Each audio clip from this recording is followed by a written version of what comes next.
Hey, good evening, everyone, and welcome to the Sultans of Shadilay podcast, episode 254 of these bastards. I am, as always, your host, Bezic, and today I'm joined once again by the man of mystery, the woodsman, the creature from deep within the forests, it's Mr. Bleach Demon. Greetings, salutations. I mean, you sound like you're a little jealous with the mystery part there. I know I am. Would I like to be completely unknown and hiding in the fucking woods? Yes. Who wouldn't? It's fine. People who are too obsessed about their, I don't know, feminist basket weaving degree. Oh, no, not the basket weaving. Yes. Many a basket must be woven. Holy shit, that's a nice morning out there. Huh. Damn. Anyway, I got distracted. I might have to disappear again in a bit. Who knows? He's just going to go run naked through the woods, as one does. I'm going to wear shoes, damn it. Feel more naked with shoes on when you're naked than without. I don't know what it is. If you really want to make it, makes you feel more naked. If you really want to make it weird, Dave, you've got to put socks on with the shoes while you're naked. Oh god. Then it's just ugh. Actually, I could take that a step further. Wear socks and sandals while nude. Yeah, but if you're wearing socks and sandals, we've already established they're insane. Yeah, exactly.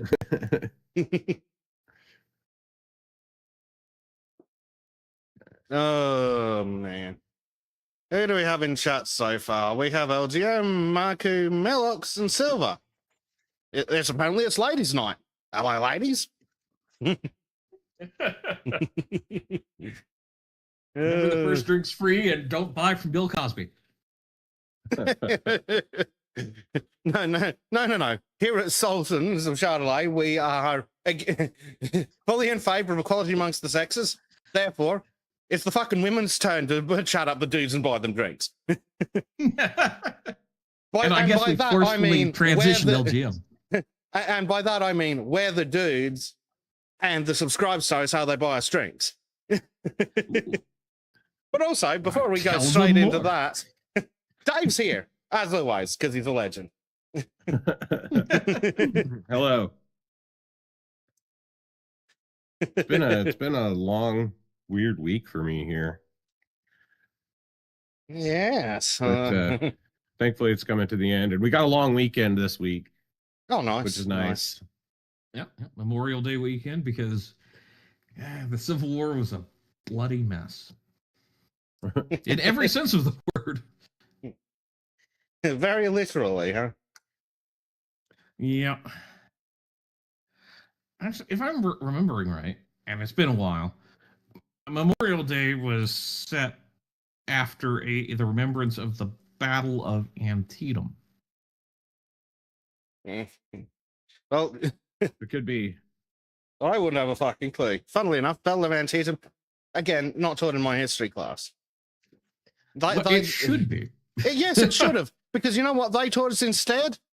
How it was always so fucking sad that the fucking desert-dwelling mud eaters had their fucking kids taken off of them, and it was such a crying fucking tragedy. And it was such a tragedy that now a kid can be raped and fucking murdered, and the government goes, oh, well, at least we didn't take them off their parents. Oh, and I've got to correct myself. I think it was Gettysburg, but regardless. You know, my grandfather always felt that making this weekend a holiday was a mistake. And his reason for that was that it would end up, people would lose focus of what the actual reason for the holiday was. And, you know, that's, of course, remembering the fallen soldiers and the people who gave their lives for our country. You know, and you can make your judgments on whether that's like justified or not, or blah, blah, blah. You can make those judgments on your own time. But, you know, the reality is that we've people have really kind of lost sight of what the holiday is meant to be, and it's a remembrance of those who have passed or fallen, and those who are no longer with us. And so I would encourage people to have a reverent observance of the weekend. I know it's a big camping weekend here. Everybody goes fucking camping and does stuff, which is great, you know, but I think it's important that we remember, you know, those who have passed and all that stuff. And so I'll stop the fagging on it. Right. I mean, it's valid though. It's valid, but on a less grim note, it's the Indianapolis 500 weekend. So there you go. I've got things to do on Sunday. And yes, that is a compulsory religious holiday for anyone from the state of Indiana. Just say. Well, Indiana sense. is a bit of a state, isn't it? It's better than the states that are surrounding it. That's for damn sure. It's like the lone beacon of relative sanity compared to everybody else. Not because it sounded good, because everyone else is so fucking crazy. No, it's because it's that fucking good. Yeah. I'm biased, okay? So, you're moving. When are you moving back? Now, wait, that's a NASCAR race, right? No. That's okay. It's closer to Formula One. It's IndyCar, which is its own complete series. Do they turn in both directions? No, but it is the oldest track of that nature. It's like the 110th running of the Indy 500. And yeah, it's originally was built as a test track for all the automobile manufacturers in the state of Indiana. And then someone figured out, hey, we could charge dickheads to watch this. Yeah, basically. And yeah, it actually was a track made out of brick because that was the fastest paved surface available at the time. Yeah. Sure, 110 years ago it would have been. Yeah. It's crazy. And then, where I grew up, partly it was like maybe 45 minutes from the track. So it's like, didn't actually have to ever go to the track to watch the race because you could hear the damn thing even that far away. It's like you get to a nice point, you can hear it, you can occasionally hear the crash. There's always a crash, like the first turn just wipes cars out. It's great. Yeah, a little bit of wanton destruction. I'm always wanting destruction. Yeah, speaking of Virginia, are we adding that to the list with New York and California? Yes.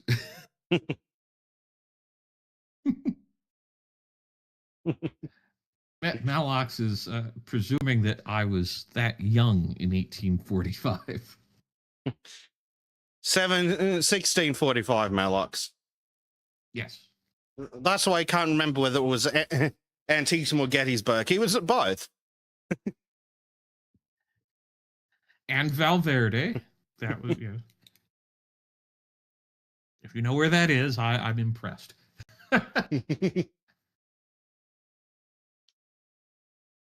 Man, the only reason I know where Gettysburg is it's kind of in the name.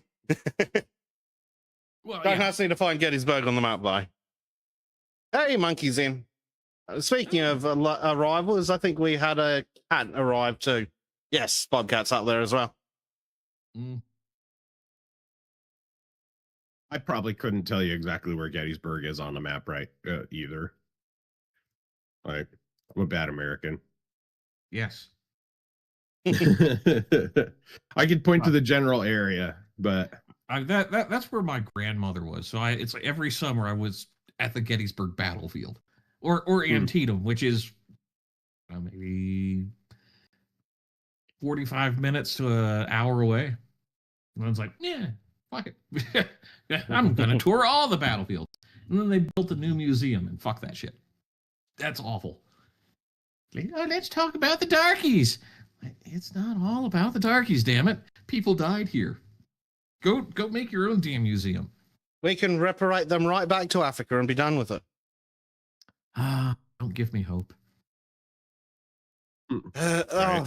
Some absolute bundle of sticks politician here is crying, "Oh, it's racist to call for mass for mass remigration." It's like, no. It's not about race. Pathetic losers like you have to go too.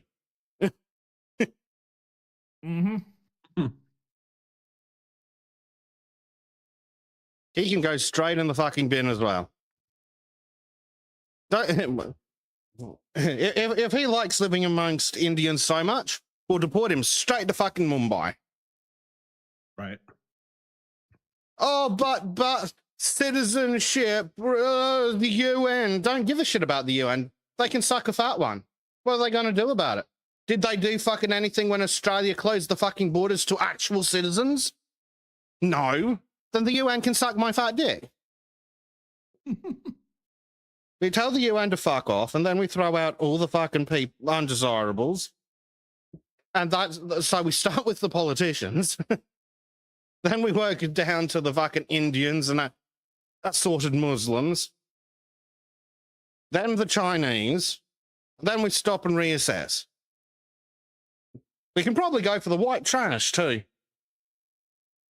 Yes. Anyone who thinks Austria has kangaroos, for starters.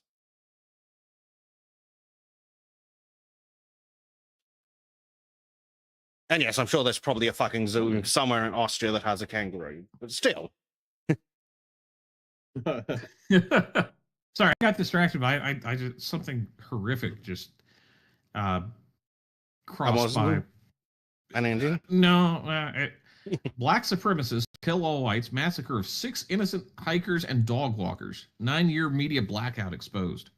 Oh, lovely. Jesus Christ. Yeah. I'll it could be any day in London. Yeah. This was like Kansas City.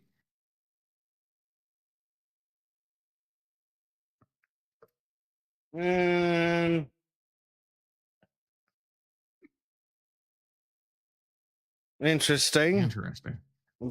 I noticed a lot of manipulative phrasing, though. Oh yeah, no, it's one of those. It's like I just ran across it and was like, this is interesting. Yeah. So. Yeah, lovely. Cool. I noticed I noticed the inclusion of many sources. Yeah. Well, it is one of those. It's like at least they posted from the news, coverage in one of that video clip, but it's like, okay, I want more. But yeah, it's something where I'm a little concerned by the phrasing, but it's also like, yeah, I could see this being true. I entirely believe the base details, like dickhead killed 6 people, but the first thing that immediately gets me is massacre, when that looks more like a serial killer. And yes, there is a difference. Yeah, there is. And this is an article from a year ago. Hey, here's the buried lead. All right. Handed them down one by one. Yeah. Yep. So absolute scumbag, but also. See, this is definitely a serial killer, not a massacre. Oh, let's see. Big data pioneer, Intel Ops, think tank for hire, enterprise AI implementer. Implementor. Okay, cool. Maybe you should get the AI to review your fucking bio. Yeah. NSA contractor, whistleblower. Yeah. It's like, this guy is deep in it. He's not the worst. No, but it's my journalists are retards-tism tingling. It's shoved him in the journalist spot and gone, how are you lying to me? And that's just an ongoing problem I have with all fucking sorts of people who, like, 99% of what they say can be correct and spot on. But then that last 1% is disingenuous bullshit, which immediately makes me go, oh, you're being disingenuous about one thing. What else are you being disingenuous about? Like the rant I've been looking for an excuse to go on for a while now. The idiots that conflate selective breeding with GMOs. A bunch of fucking retards online who are going, oh, but we've been doing genetic modification for thousands of years. Just look at dogs. No, you retard. You disingenuous fuckwit. Words have meanings. And additionally to that, they have colloquial meanings. Colloquially, people understand GMO to mean things that have been manipulated directly on the genetic level. That's not fucking the same as selective fucking breeding. And by conflating the two, you sound like an idiot, which means that I'm now going to disregard everything else you have to say. And then, like, the entire thing can be a well-sourced argument of why GMOs are fine, aside from Monsanto being cunts. GMOs are safe. It's like, cool, but you've said that they're the same as selective breeding, which they're evidently not, you fucking idiot. You've been disingenuous, which means that everything you say goes into the suspect box.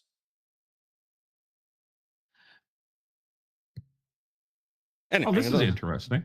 Now, I'm just going through it. And it's like, part of it is because he was not mentally competent initially, and then there's a competency hearing that just happened last year. I don't. Like, yeah, actually, he can. Yeah. He try. Do you want me to say something, possibly the most cancelable thing I've said on this podcast? Let's do it right like this. Why is it wrong to hang retards? It's not. If you're competent enough to do the crime, then you're competent enough to suffer the penalty for it. I don't care what the Right, fucking because- excuse is, right? Yeah. I hate the mental illness excuse because it's obvious that there's a mental illness involved, because no sane person would kill another person like this, right? No sane person would go hunt someone down and kill them. No sane person would stand up and stab another person on the train. No sane person would chimp out at a fucking McDonald's because they didn't get they didn't get their soda. No sane person would do that. And so the notion that they're mentally unfit to stand trial is absolutely repugnant to me, because obviously they're not sane. Like, they weren't sane when they chose to make those decisions. And so they shouldn't be able to hide behind their fucking insanity to get away with their heinous crimes. Yeah. Like the idea that you can't try a mentally unfit person in the first place is fucking ridiculous. Yeah. It's not like they need to go on the stand. No, it's very... Right. You don't put criminals on the fucking stand to defend themselves in the first place. Just give them a fucking lawyer. Just give them a second fucking lawyer to watch over the first lawyer, and let's fucking hang the bastard. And I don't care if they can't participate in their own defense, or they can't do this. I don't care. Like, it doesn't matter, because they participated in the crime. And if they don't understand they're being, I don't care. Yeah. Like, if they're that far gone, then just take them out and fucking shoot them. Don't lock them away in some, mental health facility. Don't lock them away in some state-funded psychological treatment center. Just fucking end them. Remove them from society. Like, these people doing all this gay shit for the greater good. These judges are releasing these murderers for, ostensibly for the greater good, because it's better for society. It's not. Mm-hmm. It's not. Mm-hmm. It's actively harming society. Allowing those people back on the street actively harms society. They should be taken out and shot, and the judges that try to release them should have the same treatment. Yeah. Yeah. It's ridiculous. Like, oh, but competency doesn't fucking matter. Did they do it or not? And it's one of those things where if it was, a one-off because somebody had a mental breakdown, I could say, okay, what was it? Their intent? Because you can always judge intent, no matter how crazy they are. Well, that's the thing. It wasn't incidental. It should be raised as a defense, and not as an element of whether we can even have a fucking trial in the first place. Exactly. Right. If they want to get their experts up during the trial and go, or actually no, it should be part of sentencing, not part of the trial. If they want to get their experts up in sentencing and go, oh, he had a mental break, please consider confining him to a mental health facility until he is cured, rather than 3 life sentences. Yeah. None of this, oh, he's a fucking retard, so he can't stand trial for 6 murders crap. Yeah. Oh, speaking, and Elle says, if they're too stupid to stand trial for murder, well, then why are they in public? I mean, that's an excellent question to ask about every single Muslim living in the UK. Yeah. If they're Or all too anywhere. stupid to stand trial for rape, arson, and murder, then why the fuck are they in the country? Well, you see, it's bigoted if you don't allow them in to rape, murder, and torture people. Right. Also, going back to what Monkey said, selective breeding is based, let's make humans. Yeah, that's the other thing about these fuckwits that go, oh, GMOs are fine because we've been doing selective breeding for thousands of years, and that's fine. It's like, oh, selective breeding is fine because we've been doing things thousands of years? Cool, let's talk about doing it on people.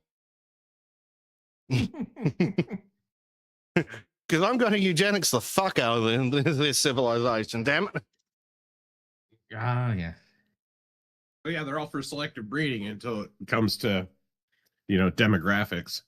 Mm-hmm. Oh, Monkey's got a good point. Mental illness should only determine which wing of the prison you go to. Exactly. Or how high the scaffold is. Right. Yeah. But yeah, it should have no fucking bearing on whether they can be tried and convicted. It should only have relevance to sentencing, and that should be the type of sentence. And whether there's any possibility of rehabilitation, etc., etc. But no, if you're done for 6 murders, it's like, we don't need to worry about that because the sentence is going to be hanging regardless. Yep. Right. And I'm so tired of this gay notion that eye for an eye makes the whole world go blind. Shut the fuck up. Shut the fuck up. Like, no, it fucking doesn't. I mean, it worked out pretty well for Hammurabi. If it's street justice, then yeah, that might be the case. But as it turns out, we have a civilized legal system that's supposed to remove those fucking people from society. Exactly. And is failing so hard to do that, failing so hard to protect its individual people right now. It's insane. So, yeah. Yeah. It's absolutely ridiculous. Oh. And then we get a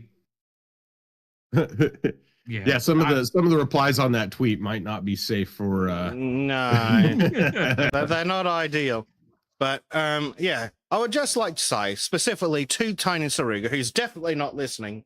Tony, pull your head out of your fucking ass, because you're fucking pretentious wankery and fucking how would you even call it? You're fucking journoing all over the fucking place. Completely detracts from the point you're trying to make because it makes you look like a fucking moron. It makes you look. This reminds me of our favorite tard that wrote for Crowder for a while. Brodigan. Yes. Fucking Brodigan. But yeah, like there's so many idiots like this who'll have a good point. Like he does. He has a very good point. But he's written this like an unstable nut job. So anyone who's not us anyone who's not politically where we are is going to look at this and go, "Oh, this guy's fucking crazy," and just ignore the tweet and move on. Especially the headline: "Rises trail of death they hear from America." It's like, okay, so we've established that you're a crazy black supremacist. Okay, firstly, you've spelt that wrong too. Good job. Yeah. No, I see you got AI to write the entire fucking post for you. Killer Whites massacre of 6 innocent hikers and dog walkers. 9-year media blackout exposed. If that was a YouTube title, I'd click don't recommend channel. Yeah. All right. I have to throw this in here because it's kind of ranting and raving about the absolute state of Virginia. Oh, I think I'm familiar with this one. Yeah. She was found Friday. Autumn Van Zant, 17, located Friday, after missing since May 19th. And he was convicted for raping an 11-year-old boy. Oh, so we could have prevented this whole thing if we'd executed him the first time. Mm-hmm. But because it's Northern Virginia, they let him off, basically. Of course.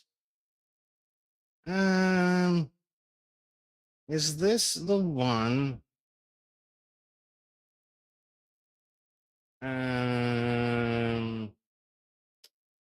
Damn it.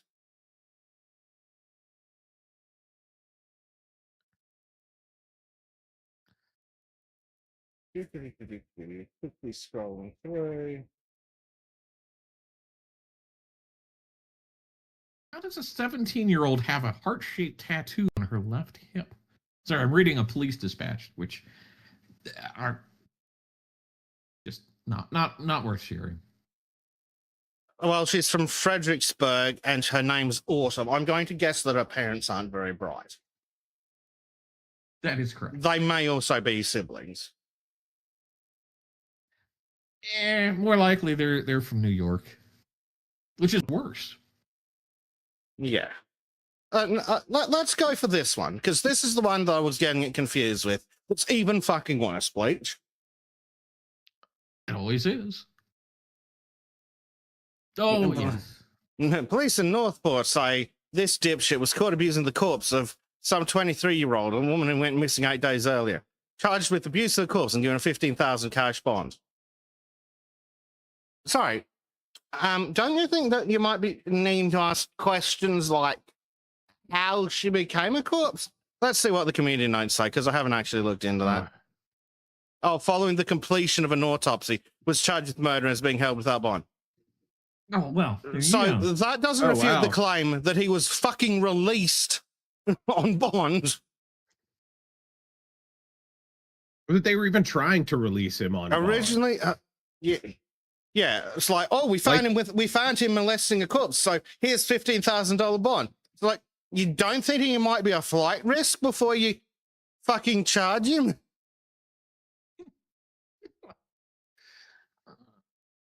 Oh, he's being held on a $15,000 bond. Yeah, only $15,000. Meanwhile, oh, now he's been charged with murder. Wow, well done. What's his bond now? Oh, now he'll be held without bond. So for a period of 3 days, all he needed to do was put together what? $1,500 for a bondsman? And he could have been out. Yep. So the community note is irrelevant because the point stands that he was only charged with interfering with a corpse. And then they were like, oh, $15,000 bond. Like, no, maybe you should have held him without bond to start with. Anyway. Yes. All right, well, let's do some shilling, and because we've gotten very distracted. Yes, but you're welcome. So, ladies and gentle monkeys, if you'd like to support the show, please feel free to pop over to subscribe, sir. And starting at $5 a month, you can support the channel.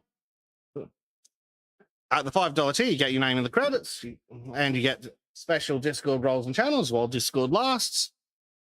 Going up to $15 a month, you get to submit written comments. They'll be read live on the show. And you get to come to monthly hangouts where we talk shit for hours and then we play games and laugh at people. And then going up to $30 tier, you also get to submit video comments that we'll play live on the show right about now. Unfortunately, we don't have any this week. Apparently, Callum was too busy to send one in, which is fair enough. He's a busy boy. Indeed. But yeah, they're always cool when they show up. So. I definitely enjoyed the tank models. That was cool. Yeah.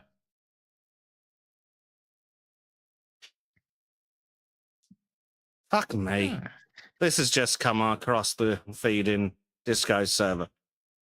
This is a food bank in Melbourne, Australia. You'll notice that those aren't even freaking Aboriginals. Of course not.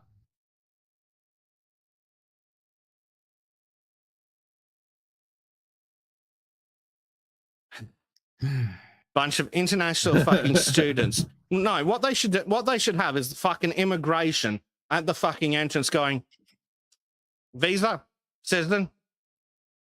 Oh, student. Okay. Why do you not have? So it was a condition of your visa that you'd be able to support yourself while you're in Australia. Yet somehow you appear to be at a food bank. Interesting. Get on the plane. Yep. Visa but it's free food. It's like, I don't care. Tough shit. Get out. It's for struggling Australians. Fuck. Get out, you fucking parasite. Right. Well, that's what I talked about a few weeks ago with the number of refugees and migrants that are receiving public benefits and how that's, against the law. And ostensibly the Trump administration was going to start enforcing law properly, which of course they haven't. It was all talk. Yeah. But yeah. But yes. So yeah. Under immigration law, they're supposed to be able to show that they have sufficient resources to support themselves while they're in Australia. So, but they don't. So it's like if they can't afford rent or need food banks, then clearly they fucking lied on their immigration application, which should not only deport them, it should ban them from Australia for life. And their families. I mean, how about that fucking country? Or their whole genetic parallels. Because, they're more inbred than any stereotype of the... Oh, dear. I think Melox is about to die. Oh, no. It's 39 degrees centigrade. Good old Celsius. Oh, damn. That's some fucking... That's probably bullshit.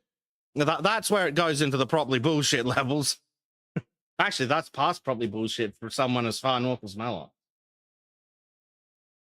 That's inhuman. Mm-hmm. Very much so. So, continuing with the shilling, I guess Dave's back, so Dave can tell us all about his artism. Oh, okay, yeah. So this week we're going to talk about Gustav Klimt, which many people know him as the guy who painted weird gold shit and some really oddly shaped figures and stuff like that. But as the more I dig into his biography, he's a pretty interesting guy. He lived not a weirdly extravagant life as you would think.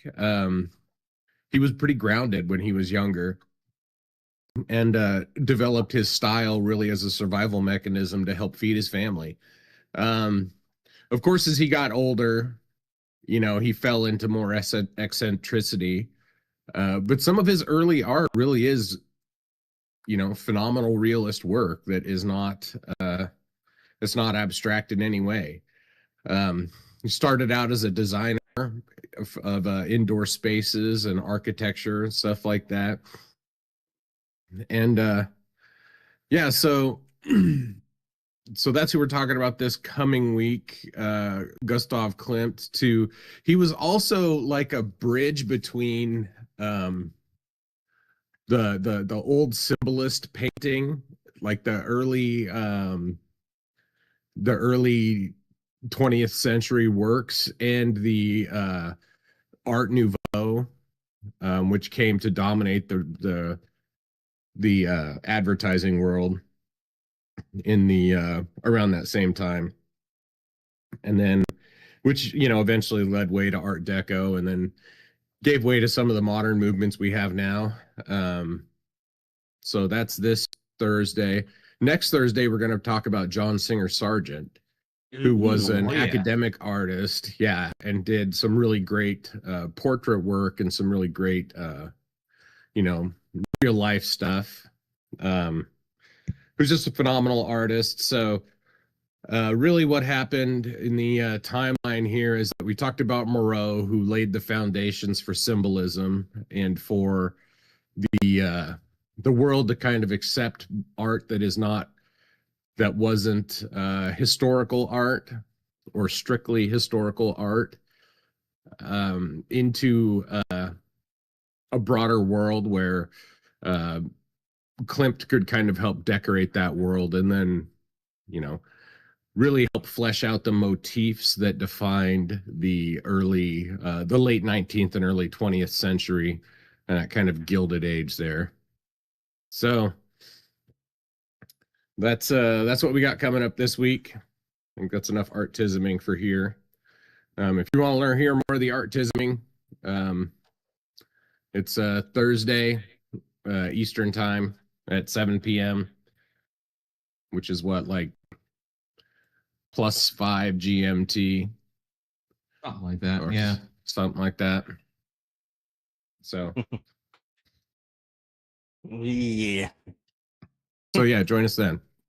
Very nice. So approximately 12 hours from now. Yeah. Yeah. On a Thursday. Yeah. Yeah, exactly. Yeah. Oh, fucking weird times in Australia. Yay, time zones. God, I hate them. Rightio. So, let's see. Mr. Trim's channel, he's got another short up, a time lapse. Oh, it got 55 views.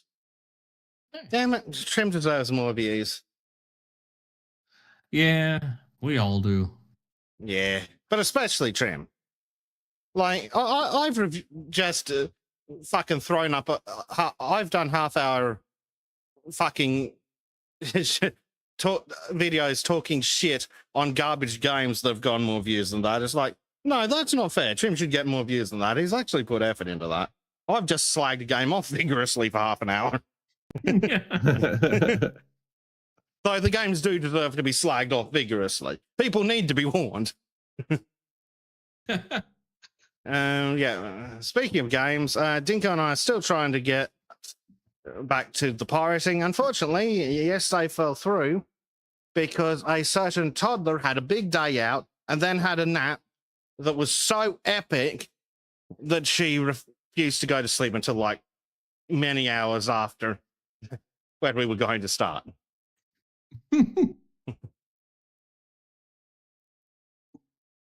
But yeah, do stay tuned to all the notification places. We try to get the streams out at 10 p.m. Britbong time, Friday and Sunday. He says, trying to remember which days it is, because it's completely different ones in Australia. Shockingly. That's the consequence of living in the future. Indeed. Yeah. Sadly, it's just as lame and go here as it is back there. When is it not? Hey, ain't that the truth? Right. I guess the other... So, With that said, let's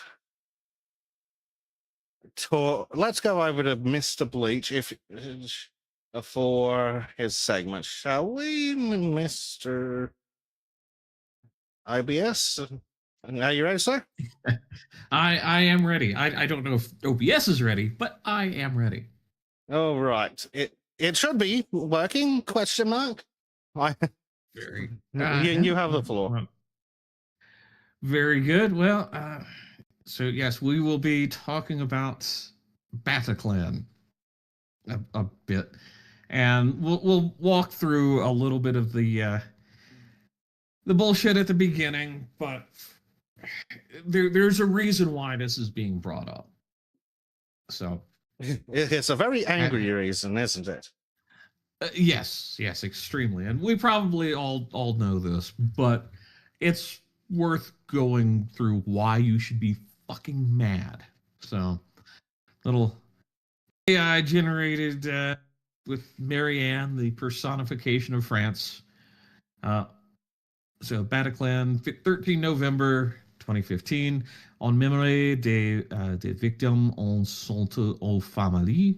So, in memory of the victims and the survivors' families, nous n'oublions pas, nous n'abandonnons pas, nous ne pardonnons pas, which means we will not forget, we will not abandon, we will not forgive. So, yes, I put my French to the test this morning. Okay, fuck. It's been a while. I had ended up watching a lot of videos about the attack in French, so I was like, yeah, okay. That So- must have made you so happy. It's better than Spanish. I mean, watching the videos. Oh yeah. So this is an old article from the Guardian, and again, we're going through the kind of the setup. So there, French court plays tapes of Bataclan killings at survivor request, and it talks about the 13th of November. 1,500 concert goers were watching the band Eagles of Death Metal at Bataclan in central Paris. Man, I had a friend that was in Europe at that point, and he was gonna go to this show. Oh, damn. Oh shit. But while they were on the beach, someone broke into their rental and stole all their shit. And so broke into their rental, smashed the window, stole their backpack, all this stuff. And so they ended up not being able to go to the show. It was a crazy coincidence. Yeah, it was like one of those shitty things happened to save him from something worse, is really what happened. So, Yeah. So and because the Guardian's guardianing, and I don't want to give them any more credit than they've already gotten. On Friday, for the first time, the French court heard audio recordings and saw photographs of what happened. There was silence as the court played 3 sound recordings from the Bataclan attack, one of a series of bombings, shootings across Paris that killed 130 and injured more than 300. So we will move over to France 24. This is just an infographic that I pulled up simply because there is a esoteric connection, but Muslims love symbolism. So we get this guy as a fugitive, on the run, younger brother of fellow attacker. Is Bleach going full robot for you too, Dave, or is it just my end? and sounds fine for me. Ah, good. It's my end. Yay! Yeah. Being on the opposite Lovely. side of That the world bodes is well helpful. for the stream. Yep. Gee. Yeah, he's roboting for the audience, obviously. Yep. So it of course it has to be this way, doesn't it? I blame the French. Yeah. Right. The new French, quote unquote. Ah, yes, the Algerian frogs. So let's see. All right, chat. Has that cleared any of the audio up, or is it still? It sounds better Absolutely. for now. Okay. All right. So these clowns not only were in France, but they were also in Belgium. And again, France 24, you can look through this, but the thing that really caught my attention was the police siege at Saint Denis. Police and SWAT, I can't remember what the French SWAT is, but they were in a northern Parisian suburb of Saint Denis, targeting one of the alleged organizers of the Paris attacks on Friday. So this was months after. But the important thing about Saint Denis and why it's such a hotbed of Muslims, in my personal opinion, that's where Charles Martel is buried, at the cathedral in Saint Denis. And what did Charles Martel do? He pimp slapped them back in 738 at the Battle of Tours, basically saving Europe from Muslim invasion. So, moving on. So, I decided to use Snopes because they're absolute trash. And yeah, did France cover up torture and mutilation of Bataclan victims? And of course they're saying it's false, but this is so weird and out of context. On July 24th, 2016, so not November 13th, 2015, scores of people were killed in Nice, France. Large truck plowed through on Bastille Day. I was like, what the hell does that have to do with Bataclan? Not a damn thing. They're just making shit up. So let's go into the actual, these so-called vetted sources. So Wikipedia, I talk about the 13th launching from Saint Denis, 3 suicide bombers outside of Stade de France. So that there's a big football match between Germany and France that particular day. They're kind of reminiscent of Charlie Hebdo, and we'll get into the actual Bataclan because there were several attacks, but Bataclan. So at 2150, a mass shooting. No, it's a terrorist attack. You fucking morons. And hostage taking occurred at Bataclan Theater at Boulevard Voltaire on the 11th arrondissement. Yeah, okay, yeah. So, thanks, links. All right. So, 3 dark-clad gunmen with 3 different kinds of AKs and 1 Type 56, which is another AK. If I remember, I don't keep up with the Renko, had been waiting in a black rental car by the venue for more than an hour to coordinate with these other attacks, to basically distract the police from this assault. Terrorists were Algerians.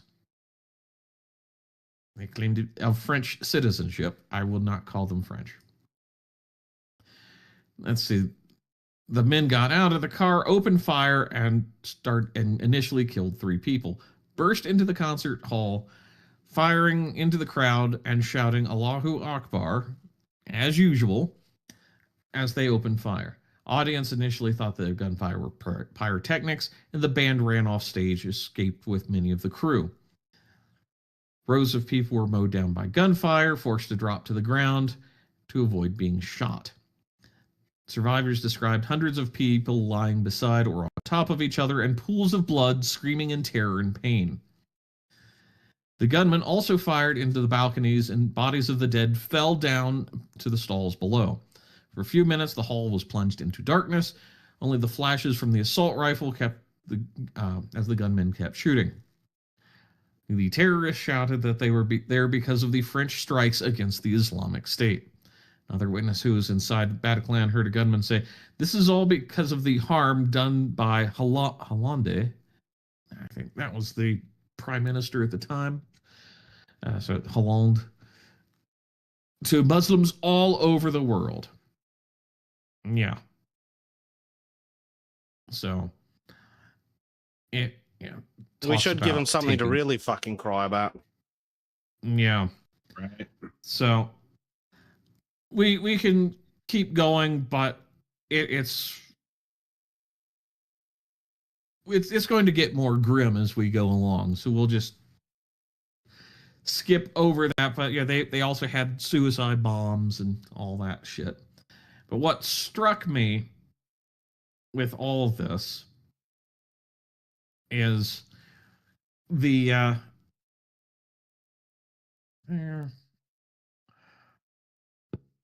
basically when it gets to the European Union, Jean-Claude Juncker, president of the European Commission, rejects calls to rethink European Union's policy on migration, dismissing suggestions that open borders led to the attack. Juncker said he believed that the attack should be met with a stronger display of liberal values, including internal open borders. European Commission Vice President Federica Mogherini, sounds Italian, and EU defense ministers unanimously backed France's request for help for military missions. So, yeah. It's like, no, we could just keep letting them in. Alternatively, we could close the borders and hang that guy too. Yeah. I remember old Jean-Claude. What a piece of trash. So, that's really the only thing other than Orban rejected the concept of mandatory resettlement quotas. Who cares? It's one of those. It's like, yeah, this is why they were so against him, because of things like this. But so, fuck these fucking liberal retards.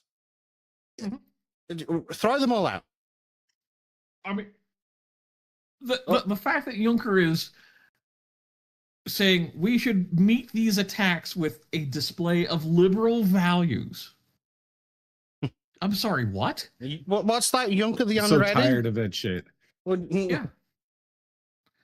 How'd that work the first time?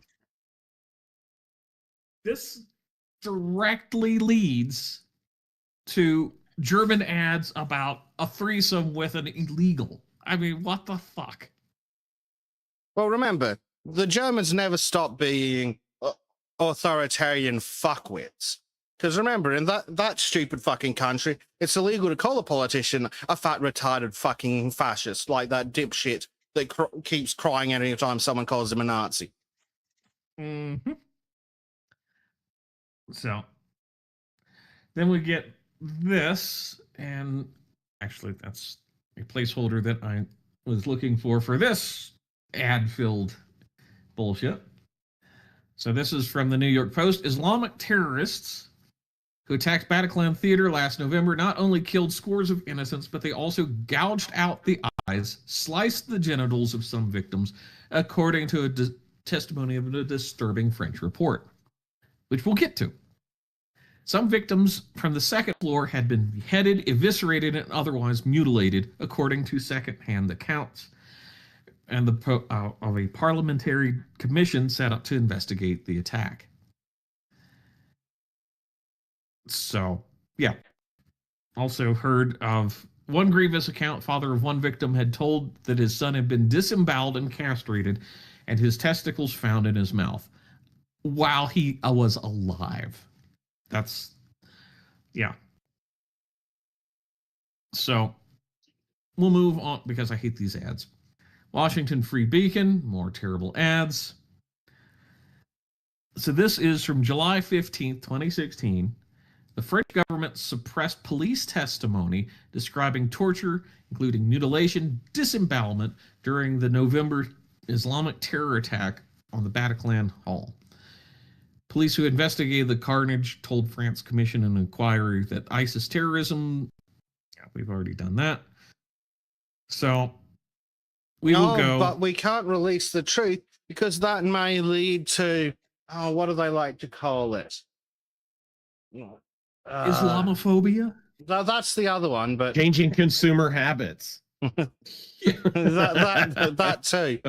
But no, there's one they really like to talk about.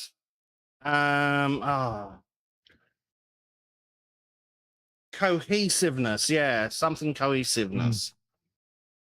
It's harmful to cohesiveness to tell the truth. It's like, well, if the truth is harmful to cohesiveness, well, that should fucking tell you something then, fuckhead. So let's see. Yeah. Suffers from invisible That's scar. it, Monkey. Community cohesion. Of course, Monkey knows. He lives in one of the retarded countries that's most responsible for that statement. So yeah, here we go. Yet this and this kind of gets into the social cohesiveness. Yet this 10th anniversary leaves me with a bitter taste. You have to say the media coverage is impressive. Similarly, the books that reawaken the pain, yada yada yada. These first concerns the memory. We can only be thankful for the Paris municipal authorities and associations representing the victims, and the creation of a memorial garden. So it's like, oh yes, I'm being told. Yeah, it's like I'm being told that we need to remember this thing. It's like, how about you do something about it instead of remembering you fucking gutless retards? Exactly. So we'll hop over. Yeah. So Prometheus here. I was at a French school when Bataclan attack happened. The day before, we were told that there'd be a minute.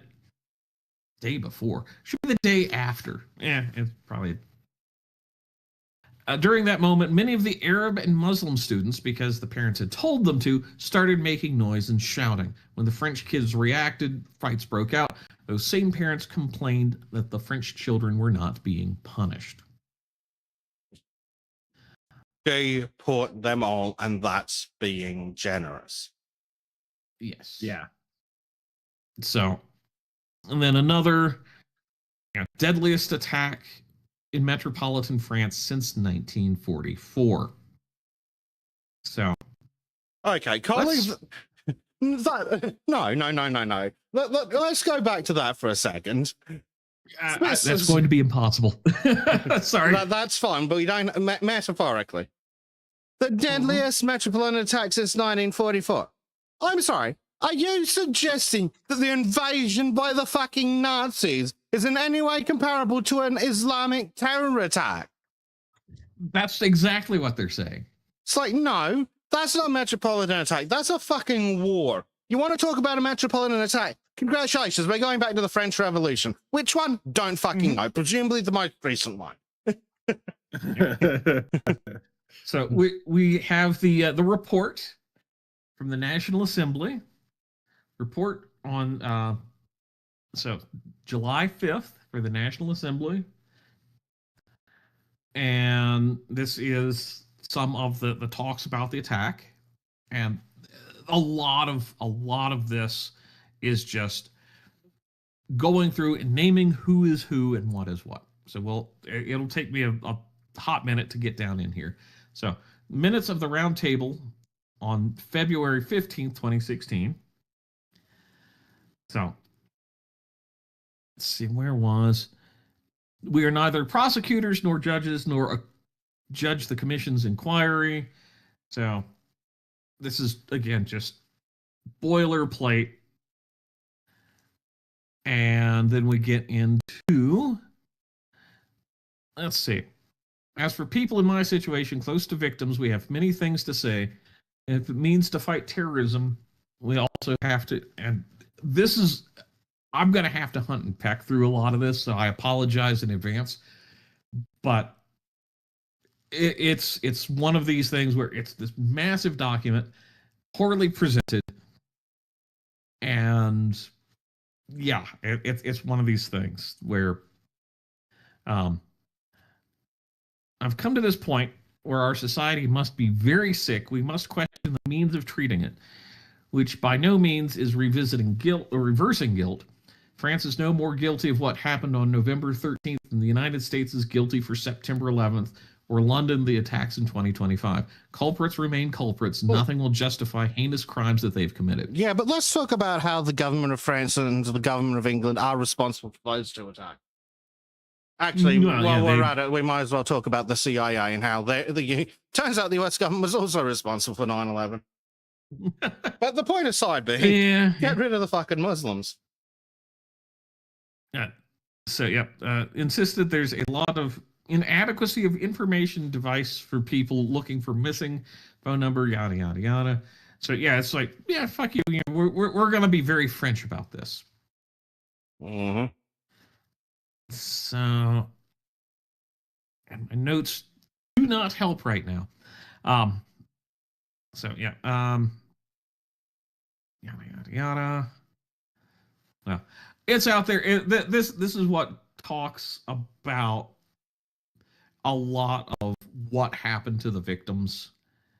Their testimony from the father. There's testimony from a lot of the victims, and this part is talking about like, oh well, we should have had better understanding that it was a target. It's like everything's a target with these people. That's the thing, especially soft targets. Everything is a target.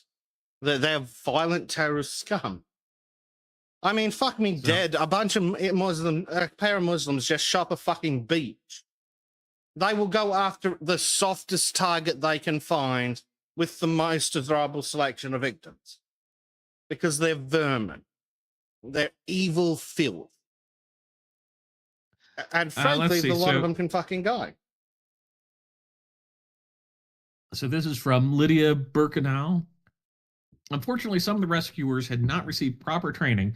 Some errors would have caused more deaths. My friend evacuated from the room at midnight, was first placed in the middle of the room with light wound because the rescuer thought it was only a scratch. 3 o'clock in the morning, complaining of pain, she was taken to a field hospital, found a bullet was lodged in her lung. Lack of coordination between various stakeholders resulted in dissemination of contradictory and destabilizing instructions to the victims. Protocol of procedures.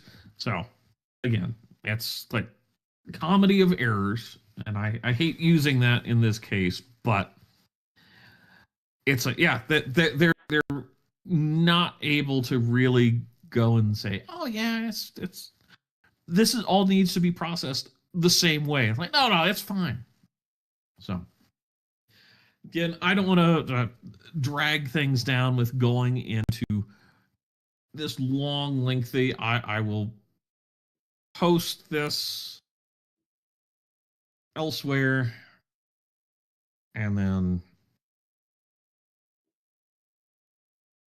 But yeah, we'll get that posted up somewhere in chat.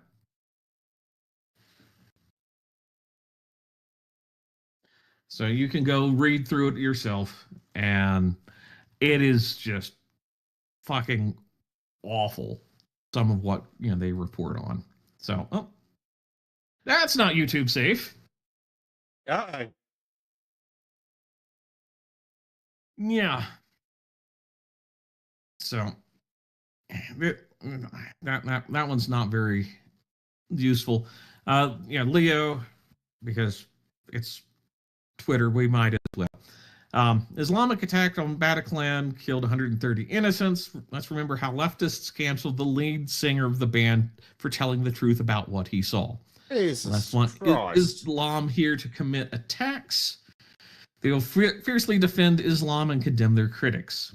The goal has always been a communist revolution. Anything that brings closer to destabilizing the West is encouraged. And that's about an article, French festivals ditched eagles of death metal over singer's comment. Alleged he saw Muslims celebrating during the Paris attacks, and the Bataclan staff were involved in the attack. Yeah, he didn't mention that he thought that the security guards were in on it. Hmm. So, and this was these people were there. That's the night of the attack. So, I've already talked about that. And then this is from 2024, and this is where I'm ultimately going. At Bataclan, a crowd of young people, no older than those left behind in the concert hall that fateful night 9 years ago, singing "Free Palestine" and waving flags. Liberal mind is a blasted hell heath stuck in perpetual now, a long night of the current thing with no beginning or end. Yeah. So why is this all relevant? Mohammed Bakali, logistical brain behind the Paris and Bataclan attacks that killed 129, wounded hundreds more, is allowed to penitentiary leave by a Brussels court. Bakali continues his calm and good behavior according to the court. Could soon be freed indefinitely if he continues to be a good boy in prison. So, Exactly. firstly, So you could do these horrific things, but if you behave in the system, you get a free pass. so, no, this is how fucked and cucked these judges are. Right, I'm now going to say things that probably will get us banned.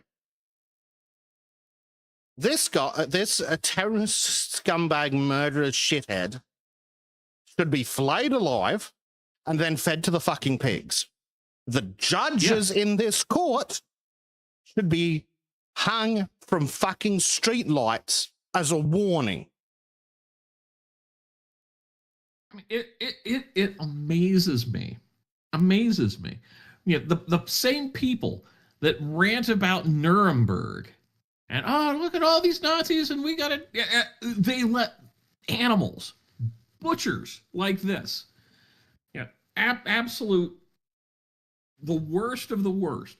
I mean, this guy reminds me of, and somebody will have to.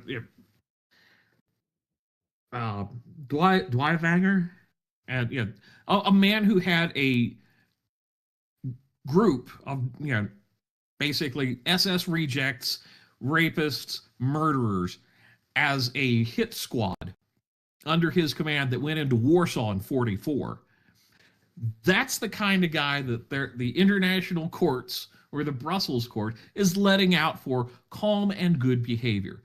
People who enjoy butchering people, who enjoy harm because, I'm going to go and justify. He hasn't misbehaved while he's in prison. It's like, no, he's responsible for over 100 deaths. One should have been enough to fucking behead him.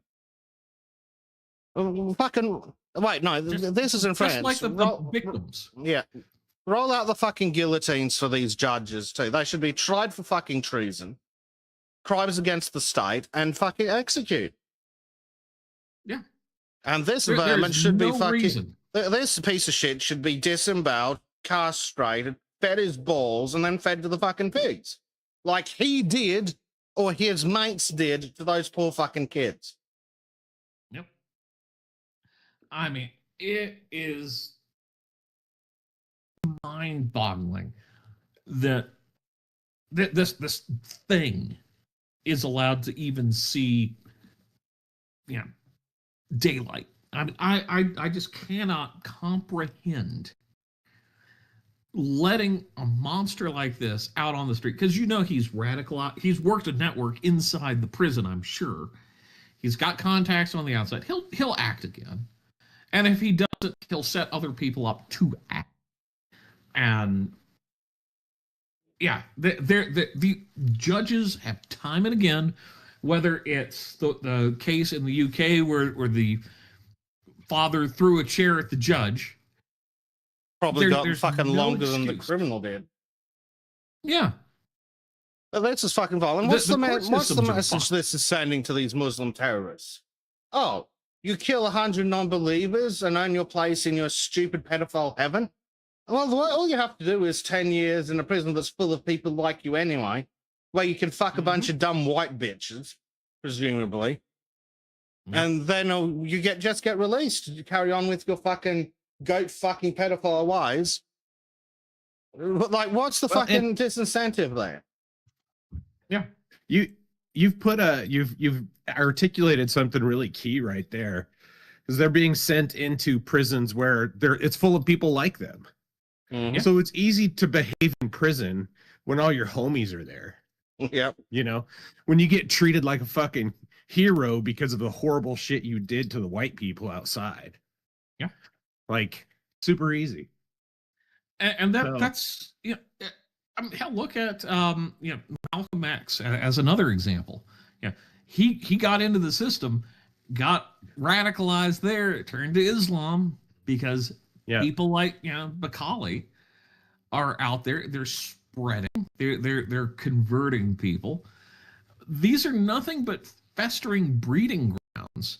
And then you get judges that turn around. It's like, no, it's fine. Go on about your day, Mr. Muhammad Jihad.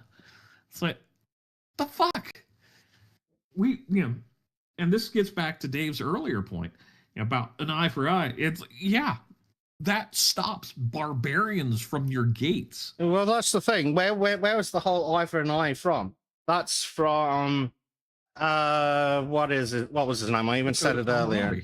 Yeah, Hammurabi. Hammurabi, who happened to live in Bronze Age Middle East, or possibly, at least, was it even earlier than Bronze Age, or was it Bronze Age? Bronze Age or earlier Middle East. And what did he understand? He understood that the only fucking way these animals would learn is if you fucking beat them. Mm-hmm. It's just, it is amazing, how a Western society that has been built on compassion never seems to have compassion for the victims anymore. No. It hasn't since they stopped doing public fucking executions. Yeah. Oh, well, Adam Smith articulated it correctly, is that mercy to the guilty is cruelty to the innocent. Absolutely. Like every parent of every one of the murdered children should be fucking consulted before this guy's allowed to even have food every day. It shouldn't even get that insane. far. He should be fucking butchered inside the jail right fucking now. And fed to the pigs. Yes. That's the most important part, that he gets fed to the fucking pigs. And then we feed the pig to his friends. Yep. It is just mind-boggling to me that there's even the discussion of that this could even be brought to a judge, and the judge not just laugh their ass off and it's like, no, guess what? You get to have extra death today. Now that's it. Well, that's the thing. The only fucking question should be, do we auction off the rights or put it up for a lottery? Because there'll be a fucking line to execute this fucker. It's ridiculous.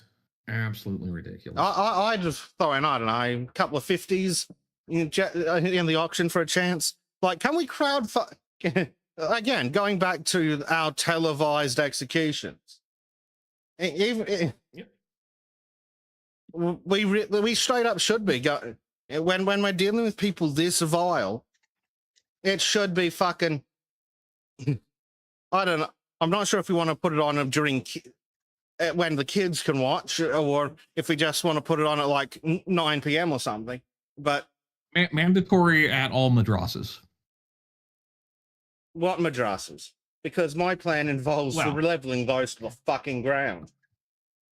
Yeah, you live stream it to the colonies in the Middle East. And it's like, you don't stop your bullshit. This is what happens to you. Mm-hmm. I guarantee there would be less Islamic violence if we showed them some fucking Western violence. It's like, you motherfuckers clearly haven't learned. It's time for another fucking crusade. Exactly. Yeah. So there we go. That's Bataclan revisited, because The French judges are a bunch of fucking pedophiles. no, Belgium. They're from Brussels. This guy's being held in Belgium. Oh, in Belgium. Yeah. Oh, of course it is. I get that so confused. Well, that's even worse. It's salt French. Frankly, we get Chris out and we just nuke that fucking country. Yep. Yeah. So yeah, there we go. There's my lovely segment, ladies and gentlemen. Yeah, so fucking thrilled that we've got all this sympathy for these fucking monsters. And none for the victims. Yep. And that's the thing. It's what's the old Stalin quote? The death of one is a tragedy. The death of a million is a statistic. Yep, that's the one. How many more of us need to die to them before we can fucking get rid of them? Yep. And I think that should be a negative number, frankly. I'm including the deaths of the past. Me too. All of them. Since, I don't know, 1600? Actually, no, fuck it. Since 700. BC. Yeah. I'm good with that. We'll even include the fucking Jews. But both the ones committing the violence and the ones receiving it from them. Yeah. But no, everywhere Muslims go, death follows. It's almost as if that's exactly what their book tells them to do. And of course, and fucking idiots are always like, oh, but Christianity. It's like Christianity has had like 6 reformations. We have beaten Christianity into submission. Islam, on the other hand, got worse. Yep. Like, fuck me. What was it? It was one of the Crusades where there was at least some respect for the enemy commanders. Though I don't know if they were necessarily Muslim in the same... They're not Muslim in the way we think of Muslims. They were the more elevated kind. Yeah, but that's been over 1,000 years ago. Basically, yeah. Because it used to be that there were groups of Muslims that were capable of civilization. What were they called again? Saracens? Yeah, the Saracens. And similar ones. You know, the ones that actually built cities. Yeah, it's not happening anymore. Exactly. Yeah, when was the last time Islam built a fucking city? Yeah. That's been since the... Well, there was, Islam did have a golden age back in around 700 AD. Yeah, it was before that, right? Like, it was... they did push for science and stuff like that. Some of our understanding of modern optics date all the way back to Arabic scholars of the like the year 1000 or something like that. I mean, our numeral system goes back to there allegedly, or at least through there on its way to somewhere else. I mean, in Byzantine Europe, a lot of the scientists had to use Arabic pen names to get to kind of feign legitimacy, because most of the legitimate science was coming out of the Arabic nations, but that was before the domination of modern Islam. Yeah. Islam has actually, much like India, Islam has regressed as a civilization. Yes. Yeah. I look back at the Mahdi and the Mahdist wars of 1880s, 1890s, somewhere in there. as like the turning point of Islam regressing, and then the fall of the Ottoman Empire was the death knell of any. Well, were the Ottomans closeness to actually civilization. Muslim? Yes. That's Yeah. why they massacred the Armenians and the Greeks. Yeah. You say that like That's why it's they a bad massacred thing. half of fucking Europe, dude. Yeah. Like, And it's amazing how, as Bleach and I have been going through paintings of European history, how universally the Ottoman flag is used as a sign of evil. funny, isn't it? In paintings all the way back to like the 13 and 1400s. Yeah. Right, like the Ottoman flag is, if an Ottoman flag shows up in a painting from Europe or European painting, it's because it's a symbol of evil and destruction. Yeah, that sounds about right. Yeah, it's just seems so different when you look at like the art of them, and then you can look at it now. It's like you look at the art of the Ottomans in their empire, within their empire, and then you look at the state of the modern Middle East and go, how the fuck did you go backwards? Well, I started following the book. Yeah. Yeah. So. I need to bounce for a bit. Hopefully, I'll be able to come back. But I wanted to end on a white pill. Oh, Yes. Here we go. Indianapolis 500 ads. And also a commie became a good commie yesterday. I'm not yesterday, Thursday. Yeah. Oh? Fuck you, you dirty bastard. I have more harsh words to say, but that involves basically doxing myself. And yeah, no, we're not going to do that. But yeah, that piece of shit just got what he fucking. Well, deserved. wasn't there another good wasn't there another one that became a good communist recently that you posted about? Old Blondie Flank of the really? 2008 banking bullshit. The Friends of Angelo, which that was going to be my alternate segment today, actually. Yeah, that bastard's dead too. So two good, two commies have became good commies. Yep. I would just like to point out, I'm looking at this indie ad, how hilarious it is that half of the ad is just dudes crashing. Yeah, it's great. I mean, isn't that why anyone watches any racing? Pretty much, yeah. Yeah, I think so. All right, gentlemen, audience, it's been a entertaining day, and yeah, I'll be hopefully back. All righty. Hope to see you soon, sir. Right. We'll go over Indeed. to Mr. Dave then. Well, hey, before we go to me, I put a couple of tweets in the chat here that I need you to play because there's some videos, and I know videos don't work well on yes. These ones. Right. Let me make sure I've got the right screen up. Oh, for fuck's sake, it's always opening in the wrong frigging browser window. Of course. I'm assuming it's this one. What's the first one? Yeah, this one. This is the first one. So play this one.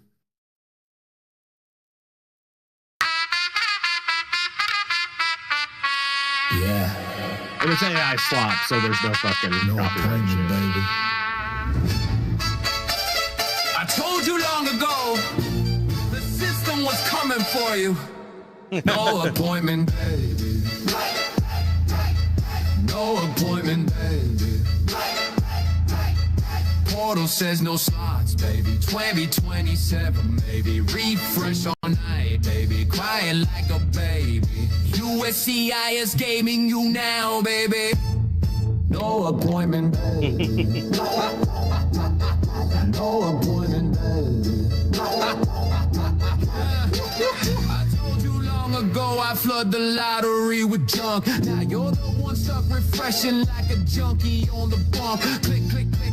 No available appointments flashing red. Hydra bad boys headlines, tears on the laptop instead. 6 months of emergency request denied on repeat. Your fake ex-mail dreams just got deleted. Consultancy bros ghosting clients, refunds never. You scammed the system, now the system scamming you forever. Mom calling non-stop, dad staring at the ceiling in silence. Wife cancel the wedding plans, kids asking why there's no violence. You brag about the green card, now you're stuck in visa purgatory. All that proxy cash and shell game money straight down the drain story. You thought you beat the game with the bench life and the lies. Now you're the bench warmer back home, watching your future die. USCIS just hit you with the ultimate plot twist. No slots till 2027, enjoy your permanent bench, bitch. The same guys who train replacements and depressed every wage, now crying in group chats like, what the hell is this new stage? Portal still loading while you're saving disappear. Consultants blocking your calls, clients screaming in your ear. You flooded a mirror with far, no America flooded you back. No appointments, no mercy, no turning the clock. You built the scam machine, now it's running in reverse. No appointment, baby, this is karma at its no appointment, baby. No appointment, baby. 2020 sound, baby. Keep refreshing, baby. Cry hard, baby. This is what you get, baby.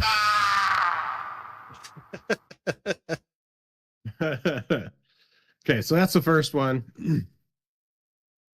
And then there's a statement from the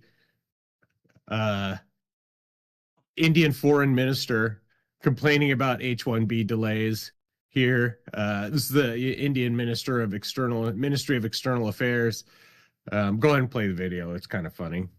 It's not funny. I mean, it's funny to me. And we hope that because these delays and these disruptions will be addressed. There are several people who have been they have been stranded for extended period of time. Sorry, where were they stranded again, Dave?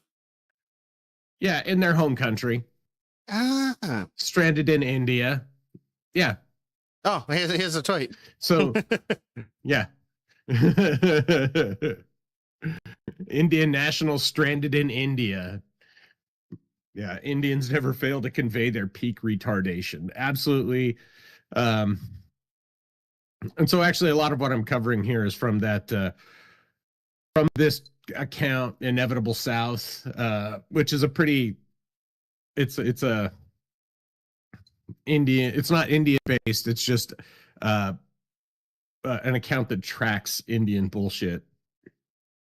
So that's Why do Indians that's hate kind of India? Because it's full of Indians. So they should come here. So we have to have countries full of Indians.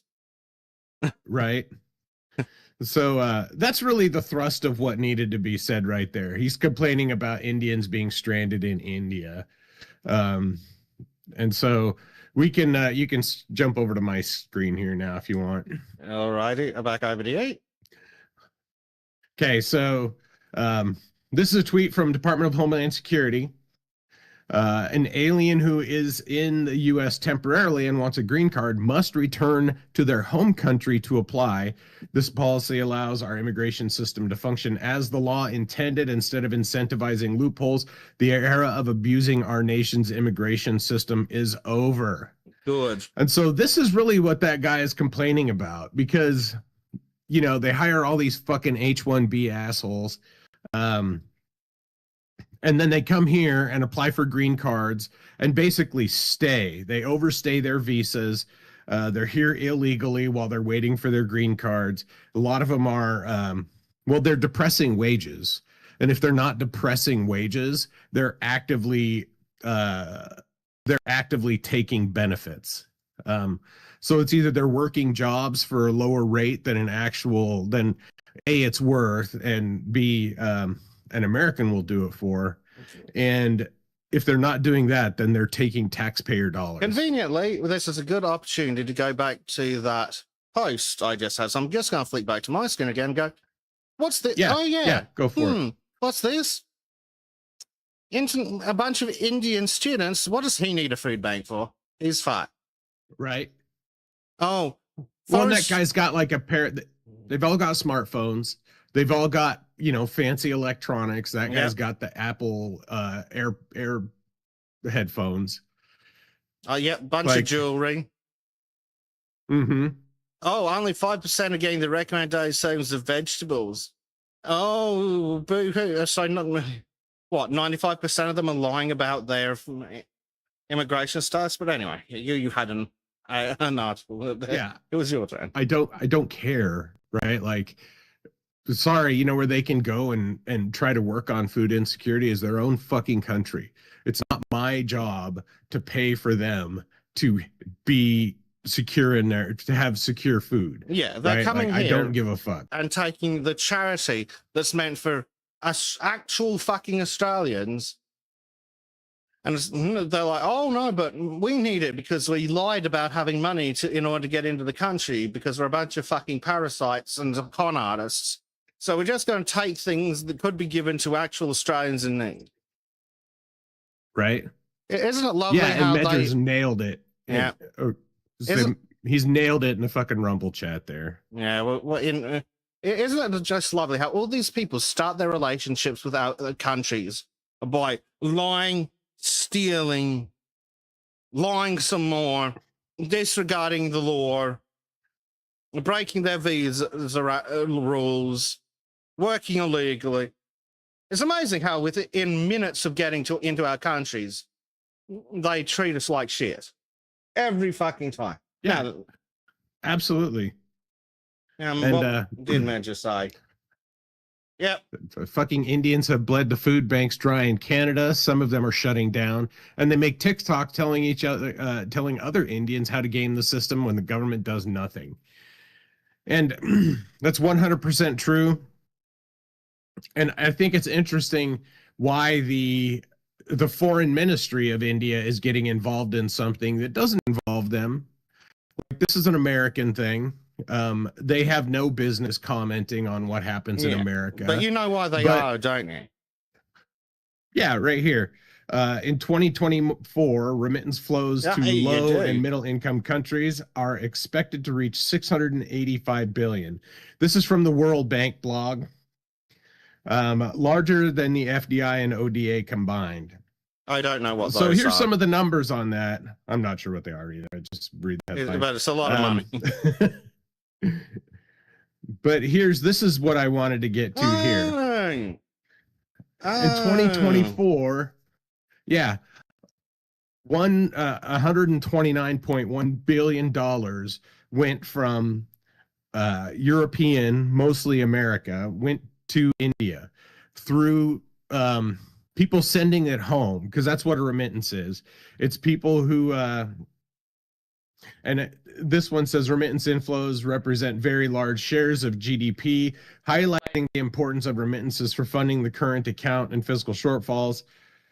Topping list is Tajikistan, 45% of their GDP, Tonga, which is a small nation, Nicaragua, 29%, Lebanon, or 27%, Lebanon, 27%, and Samoa, 26%.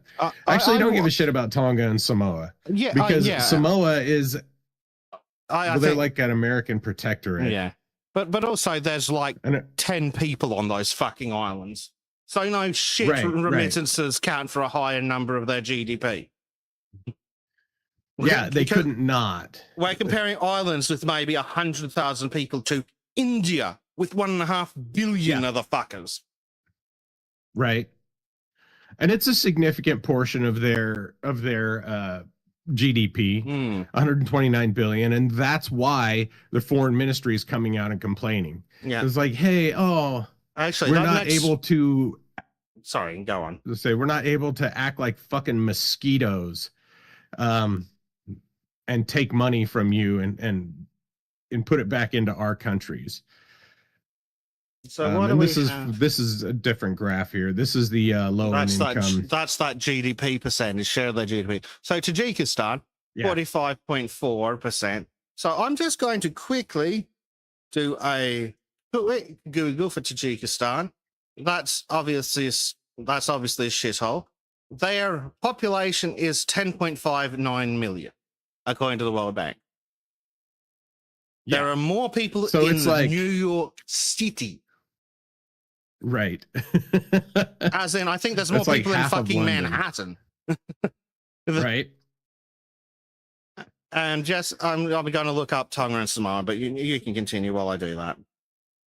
So, and this is another interesting chart here. It shows the employment levels of foreign and native borns in the United States. And it's showing that Hispanic and foreign-born people have a higher employment rate than a lot of native-born. And these are native-born migrants. So the migrants come over and have kids, and then their kids don't fucking work. Their kids just game the system. The people who come over here are imported on H-1Bs or hired through, illegal contracts or whatnot. And so they're working, but then their kids aren't. And that's what this represents. Let's see. So Medja said that FDI is foreign direct investment, and the other one is official development assistance. So not only that makes sense. So not only are you sending this money, all the fucking $500 billion to these fucking countries every year to start with, then there's another $500 billion going in fucking remittances. And while I'm interrupting you, I'm just going to read the populations for reference. So Tonga, Go for it. which is a kingdom apparently, has 104,000 people, over 170 islands. Samoa has 218,000 people. Oh, it's like, no shit that it's a massive percentage of their GDP. You probably only need like 10 people working in the US to fucking make more money than the rest of the country put together. Right. No shit. Like Tonga, I'm actually familiar with because it's only $800 to fly there. It's their entire economy is based on Australians wanting to get fucking multicultural. Their economy is based off of dumb Australian backpackers. Yeah. Which, that's whatever. Those places like that, they don't have the ability to develop a lot of industry. Yeah. And so what they have is tourism, Yeah, which is fine. I do legitimately run because they're nice places. Right? So they're nice places generally. They don't a lot of them are pretty low crime in terms of like tourists getting robbed. Can't say the same thing for Jamaica. And I think it's pretty obvious why that is. But they're vacation destinations. And so people leave there and then come to the United States or go to Australia. The kids leave there, they work, and they send money home to their parents. And like you said, it takes almost no money to make a big difference in their economy because their economies are so fucking small. Which is different from, I have the chart up here. This is from 2022. India received $111.2 billion, which represented an almost 20% change from the previous year. Fucking hell. It's of course during the Biden administration when they pulled all the fucking brakes off and let as many people come in as possible. Same thing for Mexico. China's share actually shrunk. The Philippines went up slightly and Pakistan shrunk slightly, probably because of the influx of actual Indians. So, well, what does it tell you that seeing the Philippines on the chart annoys me less than the others? Right?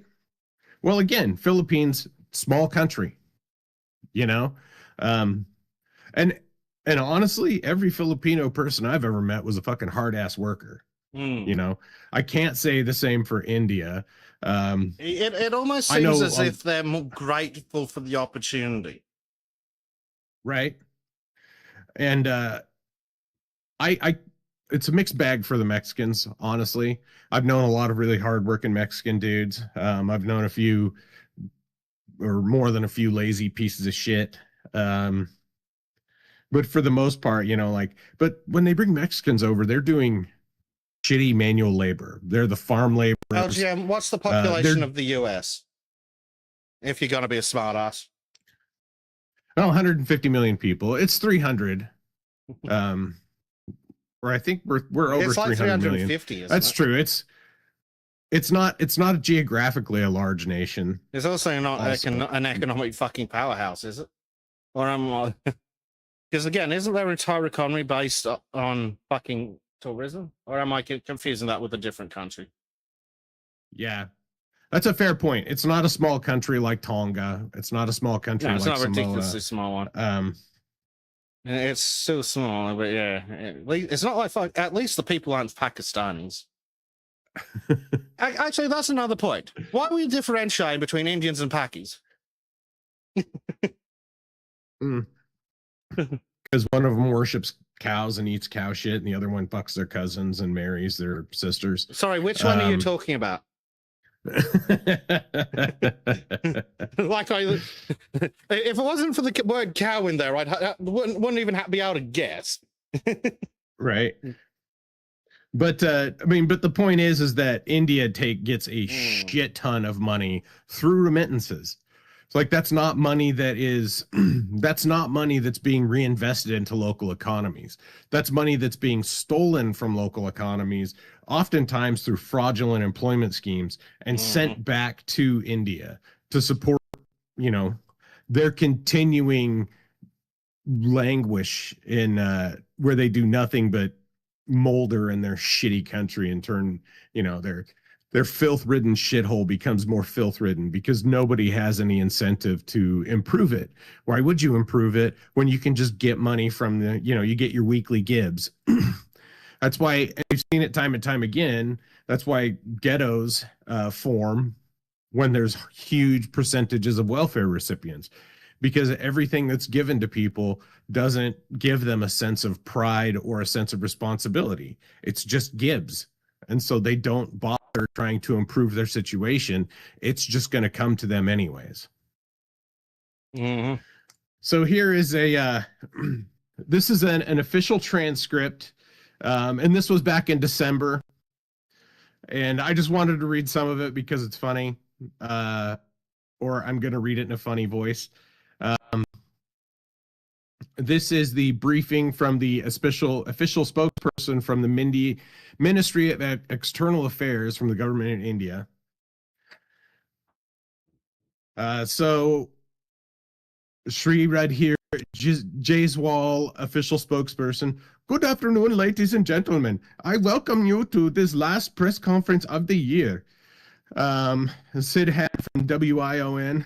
Hi, sir. Sidhat from WION. Sir, my question is on the H-1B visa processes.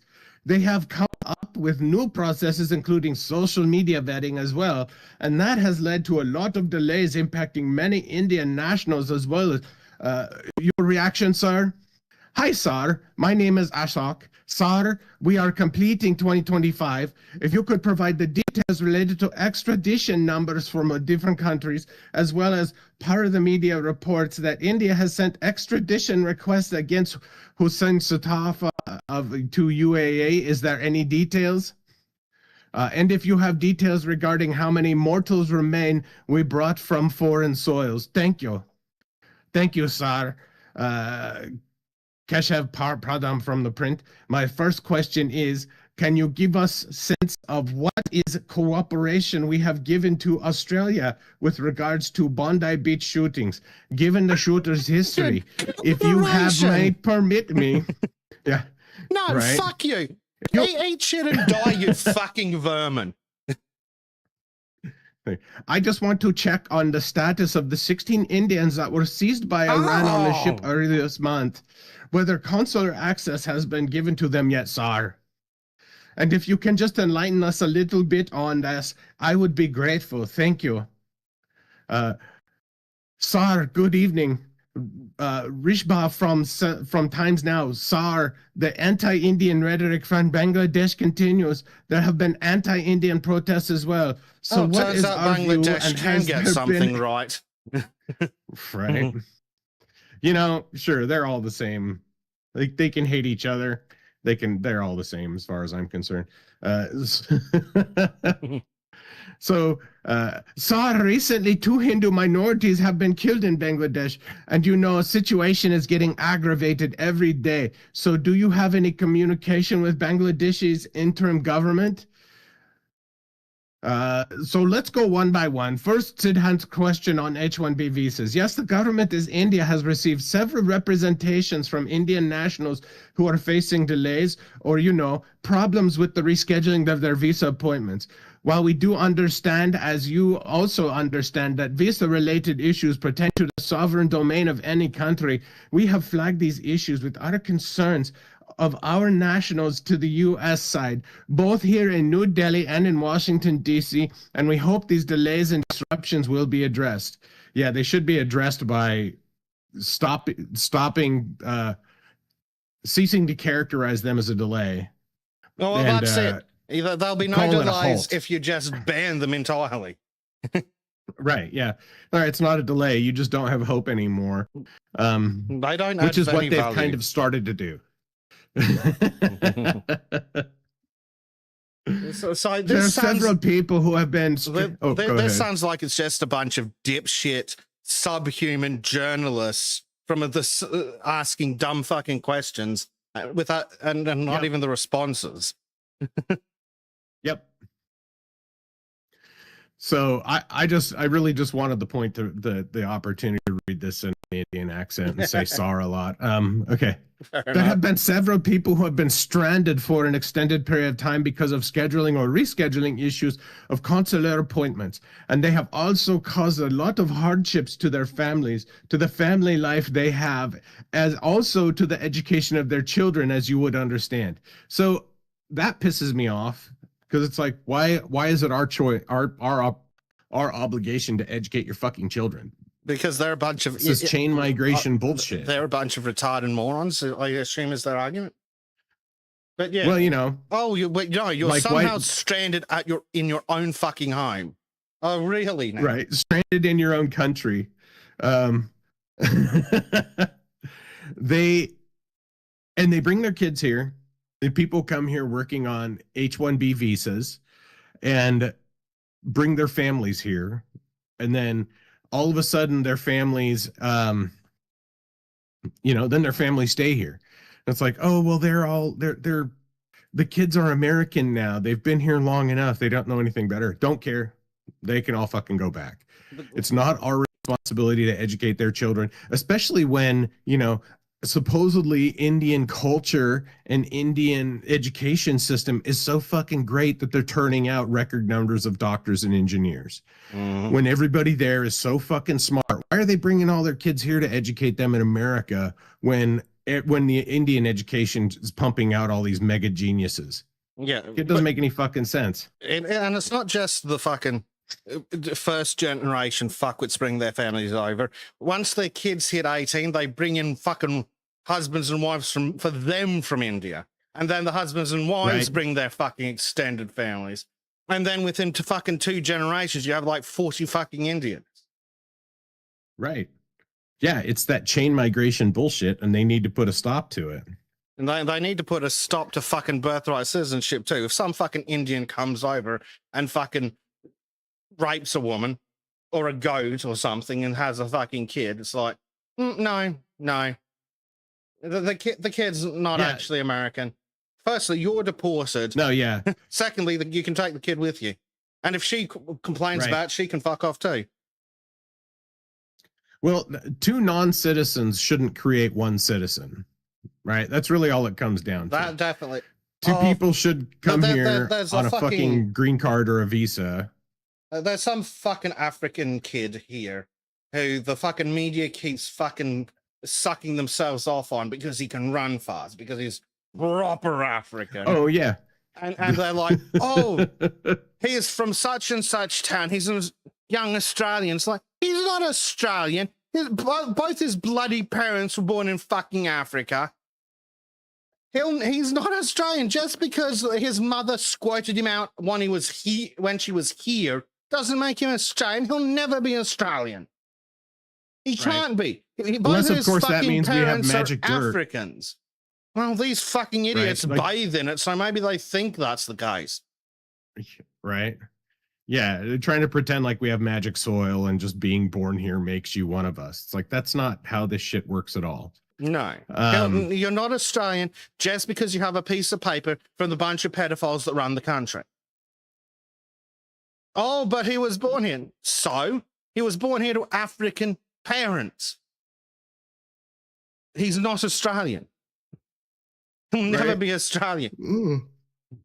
He's not even fucking Abo. He's some fuckhead from Africa. It's like, no, you at least have to have one parent born in the fucking country. For fuck's sake. At Right. least one. But both your parents? No. Fuck's sake. Okay, so I just want to read this last Yeah, go on. this last paragraph here and then move on to the next one. So I think there was communication from the US also that with effect from December 15th, they have expanded the review process or processes that they have, which comes specialty occupation, temporary H-1B visa applications, and also it applicable to dependents who are covered under H-4 category. This particular change that they have introduced is applicable globally to all countries. On our side, the government of India remains actively engaged with the U.S. side to address and minimize disruptions that have caused that have been caused to our nationals. So, again, that's them intervening into our processes to try to get more fucking Indians here. Oh, So I've got a few tweets here. There should be no Yeah, fucking dependents. option for dependents. Just straight up, there should No, never yeah. not be an option for dependents. Like, oh, I've come in on my visa and I've got some kids. They should be able to come to. No. Why? What value do they provide us? What value do you provide us? Is a good question to start with. But what possible value could your dependents provide us? Because no, it's in the word dependent. Right. Like, I'm sorry, they are they're temporary. If you would even call them guests, they're temporary guests in our nation. They're not meant to be here. They're not meant, their families aren't meant to be here. These people are coming here to do a job and then they need to fucking leave when that job is done. So here's another tweet from Inevitable South. Indians face visa risks amid AI-driven U.S. tech layoffs, with H-1B holders given 60 days to find new jobs or leave the country and return to India. Yeah. See, and here's some of the tweets. 60 days is far too generous. As a temporary worry, they should expect to pack and leave in under 21 days from the first day they are no longer employed in America. I 100% agree with that. They shouldn't be allowed. If you don't have a job here, you just need to fucking go. Mm-hmm. So, and now I'm going to cover some of the companies and the numbers here. So NetApp, another Indian CEO, he took $500 million in defense funds and fired 700 Americans. And then they just hired a bunch of H-1B Indian replacements. Same with IBM, the Indian CEO, except for he's got 900 here.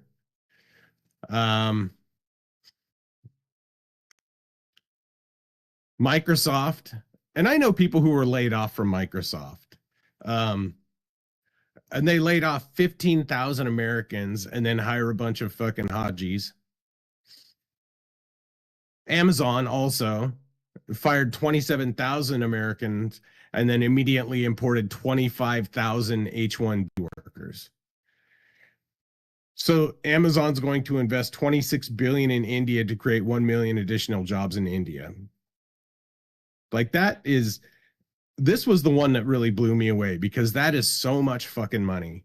Going over to India, going over to make our customer support worse. Like literally just to bring down everything our whole worse. fucking, right? It just brings down our whole quality of life. Yeah, teabaggers on it really. They shouldn't be here at all. Like most of the H1B category stuff is nonsense. Like, it's 90% bullshit, dude. Yeah, Actually, it's more than that. It's 100% bullshit. It rounds to 100% bullshit. Like there is a space for the best in the world to come over temporarily to lend their expertise. Firstly, that excludes Well- India in general. But like, if absolutely. you're a fucking biotech firm in the US, maybe you want to have a German expert come over for 6 months. That's the kind of shit it should be for. It shouldn't be for some fucking basic bitch job. It shouldn't be done. Basically, if your job can be taught to the average teenager in under 2 months, then it shouldn't be on a fucking H-1B.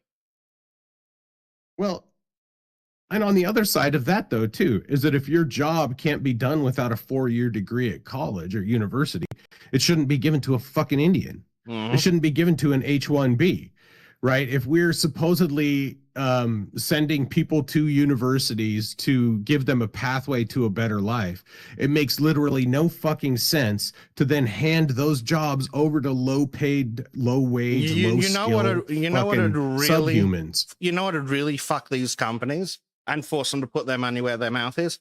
If it's a job that requires a 4-year degree and they hire anyone foreign for it, they should be required to put up a scholarship for an American citizen. Yeah, And I can get behind that, but they have to give that American citizen a contingent job offer. And when they complete the degree, they have to throw the Indian out. right. There's no sane universe where this makes sense. Right. Yeah. Go Let's have a look at Go ahead. Medj's question, because I think it's going to be basically what you're saying. Medj says, how does the government look at those numbers and statistics and decide nothing's going on? And they tell everyone else to work harder and love monocultures while the kids are unemployed. Well, you see, Medj, it's really simple. The government's actually looking at a very specific number. It's the number in their AI pack bank account. And that's the only number they can say. And every time they fuck over Americans, that number gets bigger. Yeah. Yeah, absolutely. And if they used to complain about brain drain, about, Americans taking the smartest people from these countries. And then Like, they realized well, we weren't getting the we're smartest not. people from India. Right. We're not. And the simple fact is they do give out fake degrees and scam Mhm. degrees because nobody here vets them. Right. They go through, it's a whole fucking organization of fraud. Like it's an industry. It's an industry of fraud working to defraud the American taxpayers and to steal our jobs. Well, here's the crazy thing. You shouldn't trust an Australian university degree either. Even if you verify it with the university that the person has it. Because there is phenomenal amounts of fraud and cheating in getting an Australian degree. Like, it's a legitimate degree, as in there's a dipshit university that gave them a useless fucking piece of paper and will admit to it. But Well, yeah. I mean, they can't speak English. They can't read or write. They lied, cheated, defrauded their way through, plagiarized their fucking assignments, didn't participate in the group work because, again, don't speak English, and yet somehow they get the fucking degree at the end of it. Well, and when I was going to college, when I graduated, I looked around at the people who were graduating with the same degree as me and just realized how meaningless my fucking degree was. Some of the dumbest fucking people I ever fucking met graduated with the same degree that I did. And it's like, oh, wow. This is really heartbreaking. It's like I busted my ass to get this degree. Well, I can't say I busted my ass because the work was aimed at the morons. It was easy to do the work because they had to dumb it down for some of the dumbest motherfuckers on the planet just because they had money, not because they had a real, like they may have had a desire to learn. They didn't have an ability to learn, but they had money from the government, and that's all the school cared about. Yeah, and it's then about passing enough. I got assigned to some people keep signing up. right? And I got assigned a few group projects, and there were, and at Boise State University here, I don't know if there is any more, but there used to be a shit ton of Saudi kids coming over. And what it was a Saudi foreign ministry would send these rich kids over here, because their parents would bribe someone at the ministry to get their kids a slot. They would send these rich kids over here. Half of them didn't speak English for shit. They would drive around in super nice fucking cars. In fact, there was one kid who was driving through a parking lot. He was speeding his like brand new Mustang through a parking garage here and ended up fucking up a whole bunch of cars. And spent some time. I think he spent a few weeks in jail and then got pulled out of the country. You know, that was like a decade ago. Now, they don't even fucking bother. Like that, the kids don't even bother trying to learn because they're not here to get an education. They're here to get a piece of paper, because they take that piece of paper back to their home country and then get a job through their family networks. They're not competing in the job market in Saudi Arabia. It's all nepotism. Yeah, they're just and it's that way getting through most of the piece- Middle East and India. Yeah, they're just getting the piece of paper because it's seen as a status thing in their country. Yeah, exactly. It's because other Saudis will look at them going, "Oh, look at him! Look at your kid. He doesn't Right. have a degree from an American university." Right. And even like there was one kid who would drive his fancy new Mustang, and he would park it illegally every day. Right? Because he would get a ticket every day, and then he'd just pay the ticket because he didn't want to have to park in the garage, and it wasn't an issue for him to pay the ticket. It didn't matter. He had enough money to just pay the ticket every day. So basically the ticket every day was his cost of parking. You know, so the $50 or $60 ticket that this kid got every day for just parking his car wherever he fucking wanted was just the price of parking for him. It wasn't any sort of disincentive to not park there. Have you seen some of those dumb fucking cities where the car parks are so out of control that it's literally cheaper to wear the parking ticket than it is to pay for parking? Oh, yeah. Well, and they started getting that. I mean, it started getting that way for BSU, but the thing is like the kids would just use their student loans to buy a parking pass, or their parents would pay the $1,000 for the semester parking pass or whatever. $1,000 for a parking pass. Fucking hell, Oh, the dude. universities need to be fucking reformed. Oh yeah, it was ridiculous. But people paid it, you know, and there was a wait list for it because it was better than having to park across the fucking campus and then walk to your place. But anyhow, so this is that Inevitable South account. It's a good, actually, I'm not following him on Twitter. I'll follow him now. So and this is where I've got most of this information, obviously. Yeah, a bunch of fake fucking degrees. foreigners crying that they're not allowed into your country. Right. Like fake degrees are easily bought in India and widely used for H-1B visa jobs in the USA. This guy got 5 official degrees in just days. So how many unqualified people do we have? Shit tons. Absolutely shit tons of them. More than you do qualified, that's for sure. Oh, T-Mobile, here's another one. Fired 6,500 Americans and hired 2,300 H-1B workers. Cisco, Better.com, FedEx.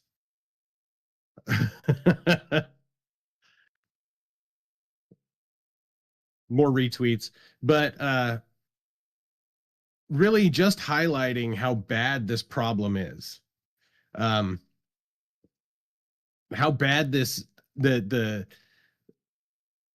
I'd say the pervasive Jeet menace is, how bad the nepotism is, the tribalism in their culture, you know, which they're low trust cultures. They have nothing to trust but tribalism. It's how they sustain themselves. And they're making us turn into the same thing. Yeah. Like, in order to combat this shit, the only thing we can do is fucking tribe up and keep them out. You know, it used to be that our culture and patriotism was a vanguard against this kind of thing, but it's been completely subverted.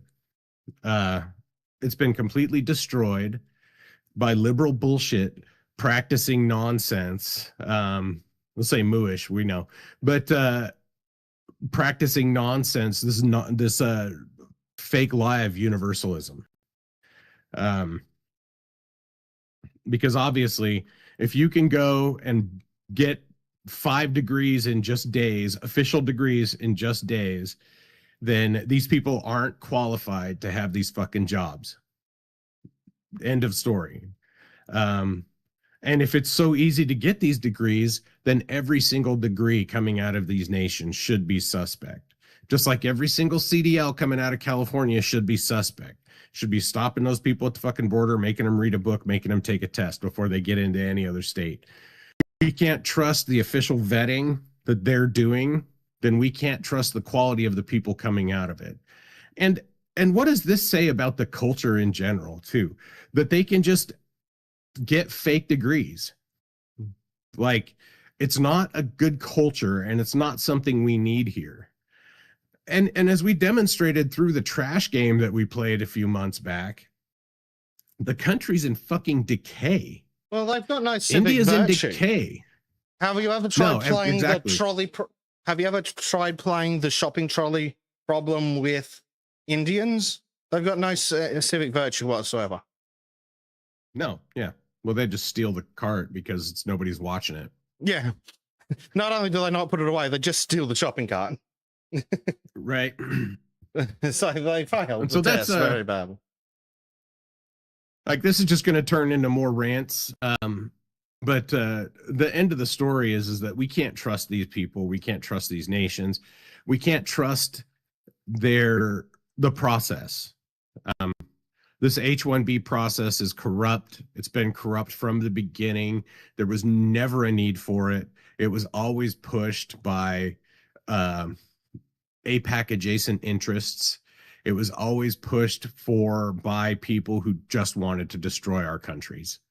And it should be treated as such. And I believe that the people who come in under these you shouldn't treat them nicely.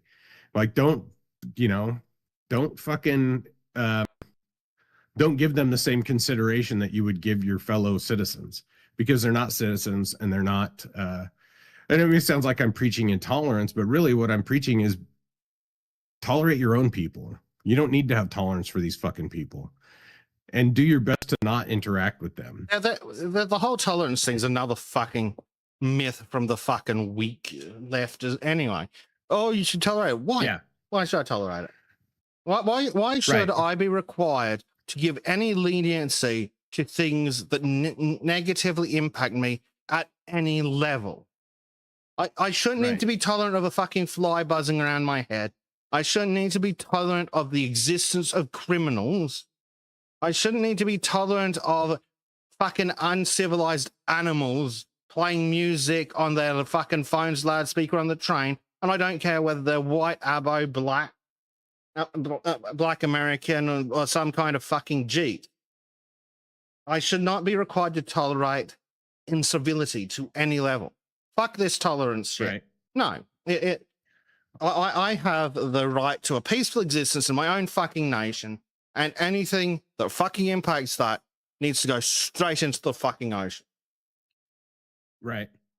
And as far as I'm concerned, every single one of these 700 people, every single one of these 2,300 people are suspect.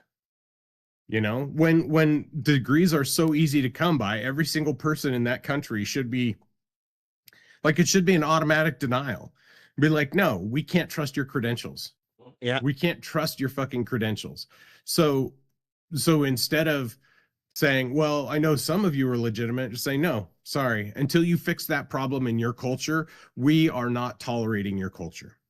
Because that thievery, that scamming is absolutely part of their culture, and it's undeniable. Everybody fucking knows it. By now, everybody's heard of the Jagad. Everybody's heard of Izat.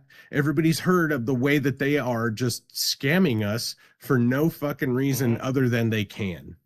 So Teabagging, it's the Cobra problem all over again. Yeah, yes, literally. Teabagging says we don't need a convoy with fleas infesting our house about coexistence. We should be throwing a fogger in the house, doing a 360 and walk away. Which is an excellent idea, except for the part where we spin around, then walk into the wall, knock ourselves out, fall to the ground, and then gas ourselves as well as the fleas. Yeah, you mean a 180. Right now, we're currently doing a 360. Thanks, Trump. God, I wish you... Dave, I wish you guys had the Trump the left thinks you do. Jesus, no, me too. Me too, dude. So, yeah. Anyhow, so that's what I got about the H-1B shit. Yeah. They're crying because their people are stuck there, which is hilarious. Go back to the original tweet here.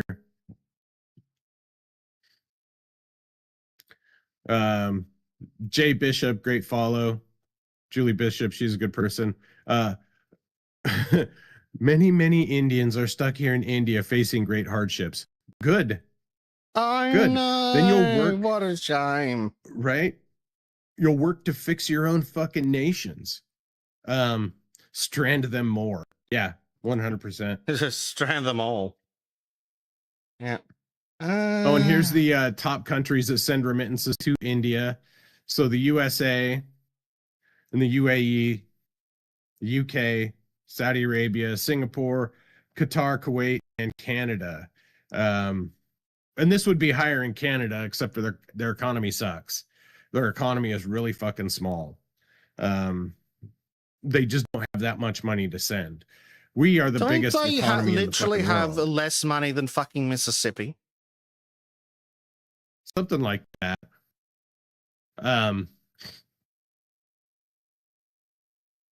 Yeah, how do you get stranded in your own country?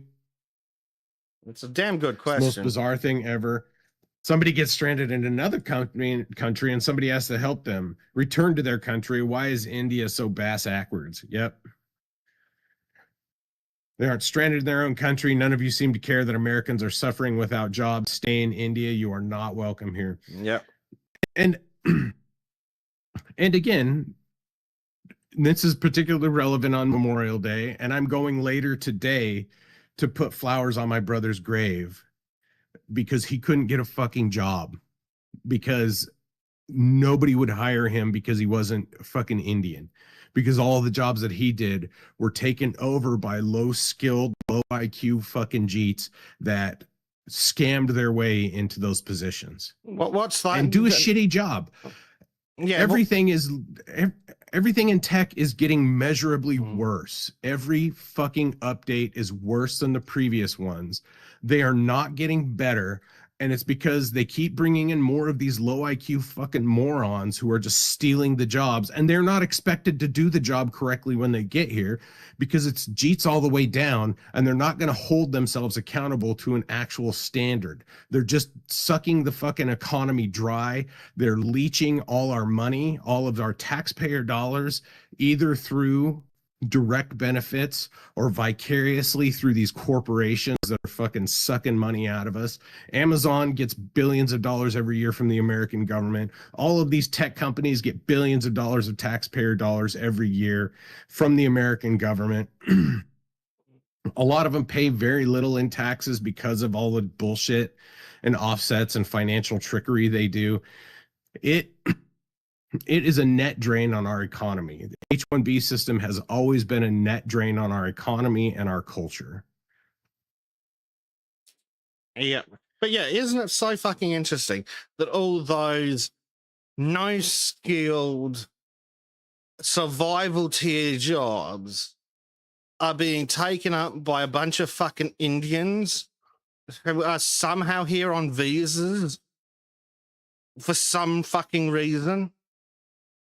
So yeah, people like your brother can't get a job, and if it wasn't for Australia's welfare system, I'd have a lot in common with your brother. Yeah. Yeah, he, you know, I mean, I'll leave aside the fact that he had a terrible fucking tick of a wife also. Yeah, right, TBT. They buy up gas stations and jack up the store prices. They're fucking scammers, dude. Mhm. They're scammers at every level. Yeah, And 'cause it they've is got no because civic it's their virtue. culture. Yeah, Yeah, exactly. Take It's whatever you their can get culture into to hell try with to everyone get else. right, exactly. It is their culture to try to every man for themselves, right? Which is why their countries suck in the first place. Yeah. Which is why their countries are full of insufferable shitty gang rapists that that do nothing but predate on actual society. So yeah. And again, all by design. Yeah. Send the Indians back to India. Nobody wants them here. We don't want to become a third world shithole. 100% true. Yeah. Like the cultures who built this, say the cultures who built this, there's a Yeah. Well, that's an interestingly edited video, but yeah. Well, civic virtue is non-existent in India. yeah, They'll rip off anyone and everyone for everything they can get, and if they rip you off, it's your fault for being stupid, because they've Right. got no fucking morality. They've got no shame. They don't live well. Like bring up the fucking map. They don't have a shame-based culture. They have a pride-based culture. So as long as they've got money, it doesn't matter how they got it. They've just got it. So, in other words, a shit-based culture. Yes. pretty much, yeah. So, what do you have more, Dave? Yeah, I was just letting this video Oh, play okay, here. sorry. This is I all thought I you have said on that this, was though. I thought you said that was the last one you had. Yeah, this That's is my bad.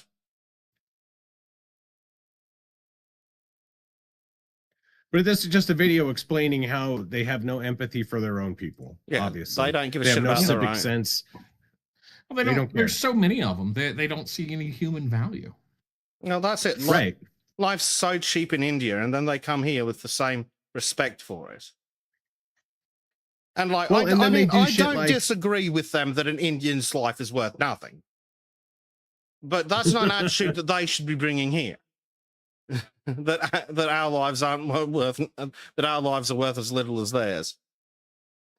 I mean, I find it hilarious, and it's been on Twitter numerous times where, you know, these Jeets are like, oh, yeah, look at you white people in your urban cities. And it's like they're showing pictures of like drugged out retards, and it's like, so what you're telling me is a druggie in the West is more valuable than an Indian. That's the only conclusion I can come up with. Well, you know, if you look at the numbers, generally speaking, the Western-born druggie will be less of a drain on our economy than these people will. You know, than the 'Cause fucking the druggie Somali won't bring in implant. fucking 300 relatives. Right, because the dope head's not bringing in, you know, yeah, exactly. He's not bringing in fucking all his cousins and his 10 children to take public Said benefits. cousins. Yeah. So again, the cultures that built this in no way, shape, or form benefit from bringing in people whose cultures built this. That's just all there is to it. Yeah. And I think it's time that our politicians, because we all recognize it. Everybody here who's listening to this, that's why you're here listening. Everybody here who's listening to this understands and knows this, but the politicians don't see it that way. And we need to fucking, like, you need to make sure if you're going to vote, like, not that it matters, vote for politicians that understand that.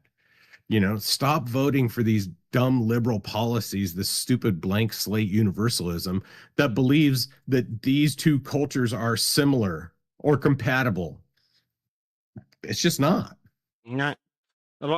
Like, let's go back to the fucking Greek opinion on the fucking barbarians. They're incapable of, granted, barbarian meant anyone who wasn't Greek, but that's beside the point. Yeah, their opinion on the barbarians is basically they aren't like us, they can't be like us, and there's no point in dealing with them any other way than at the tip of a spear. Mm-hmm. And they're not wrong. Right. But they granted, Well, and- civilized is a probably larger definition than the Greeks. You probably have. You know, I mean, oddly enough, I heard it on an SFO video years ago where he said tradition is a solution to a problem that no longer exists. We need to return to tradition, return to the tradition of keeping dissimilar people out of our fucking countries, of keeping these invaders out of our countries who are stealing our birthright, who are stealing, you know, my children's birthright, right? You know, they stole the food out of my brother's fucking mouth and eventually pushed him to take his own life because he couldn't get a goddamn job in the industry he'd worked in for 20 years because all of a sudden it got taken over by low skilled, low IQ, low trust fucking scammers. So I'll end the rant there. I wanted to do a quick update on the air incident that happened. We posted, it was in the Discord, posted a bunch of time. So the 4 crew members ejected safely after the 2 Navy jets crashed during the air show in Idaho. This happened like I said, this is the town over from me, but the town over from me that's like 30 minutes away. There's a big giant Air Force base out in Mountain Home, and every year they do an air show. This year, 2 Navy jets collided. EA-18G Growlers from the Electronic Attack Squadron 129 in Whidbey Island, Washington, said Commander Amelia Umayan, which, yeah, okay. Hold Spokesman on. for the How's Naval Air Force's how's that name Pacific Fleet. spelled? Oh, wait, is this? Yeah, right. Oh, that's the spokesman. Spokesperson. Okay. I still have Yeah. several thoughts, but they're not relevant. So, it's one of the psyop yeah. bitches. Yeah. But anyhow, so the 4 crew members ejected safely and were not harmed. Everyone is safe. I think that's the most important thing. 100%. Nobody was harmed. There was a small fire that was caused as a result of this around the around, of course, the crash site, because it's a big giant desert with, you know, it's grass and sagebrush. So there was a small fire that closed down the freeway briefly. I said, yeah, each one of the jets cost roughly $67 million. Oh, ow! Right in the pocket. Oh. Yeah, it really is kind of a drop in the bucket.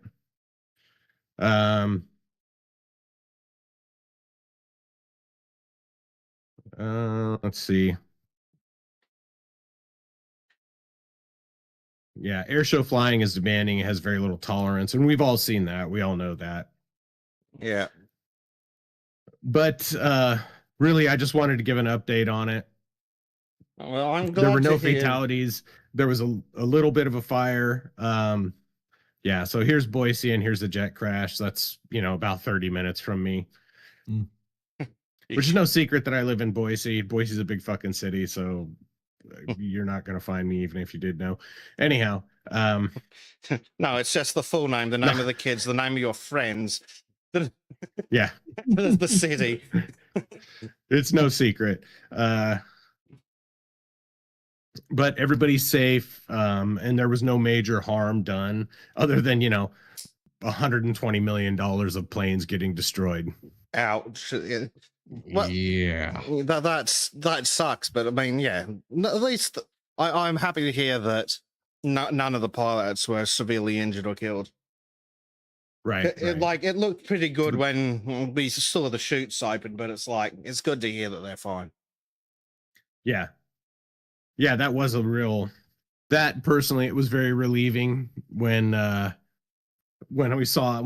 through the video, we saw all 4 of the chutes open. Yeah, I'm like, when I saw the headline, I'm like, oh shit, fuck, that's like 4 dead pilots. And then the video opened and they showed at it. It's like, oh, thank fuck 4. Sorry, go on. Right.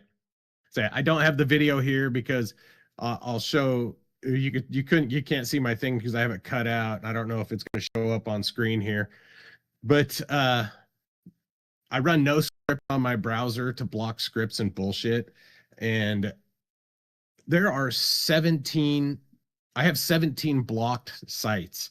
Those are not the ones I have. I have a few of them trusted. I have a few of them temp trusted, but there's 17 different instances of bullshit that's being blocked here by the AP. So they're trying to put this was let's see, I'm trying to see if it's actually showing up on stream. If not, I'll clip it. Unfortunately, I found the tweet, so I can just flick it over on my screen if you like. Oh, there you go. Yeah, so just go ahead and show that and we'll. Oh, it's got audio too on my end. Oh, yeah, I hear that.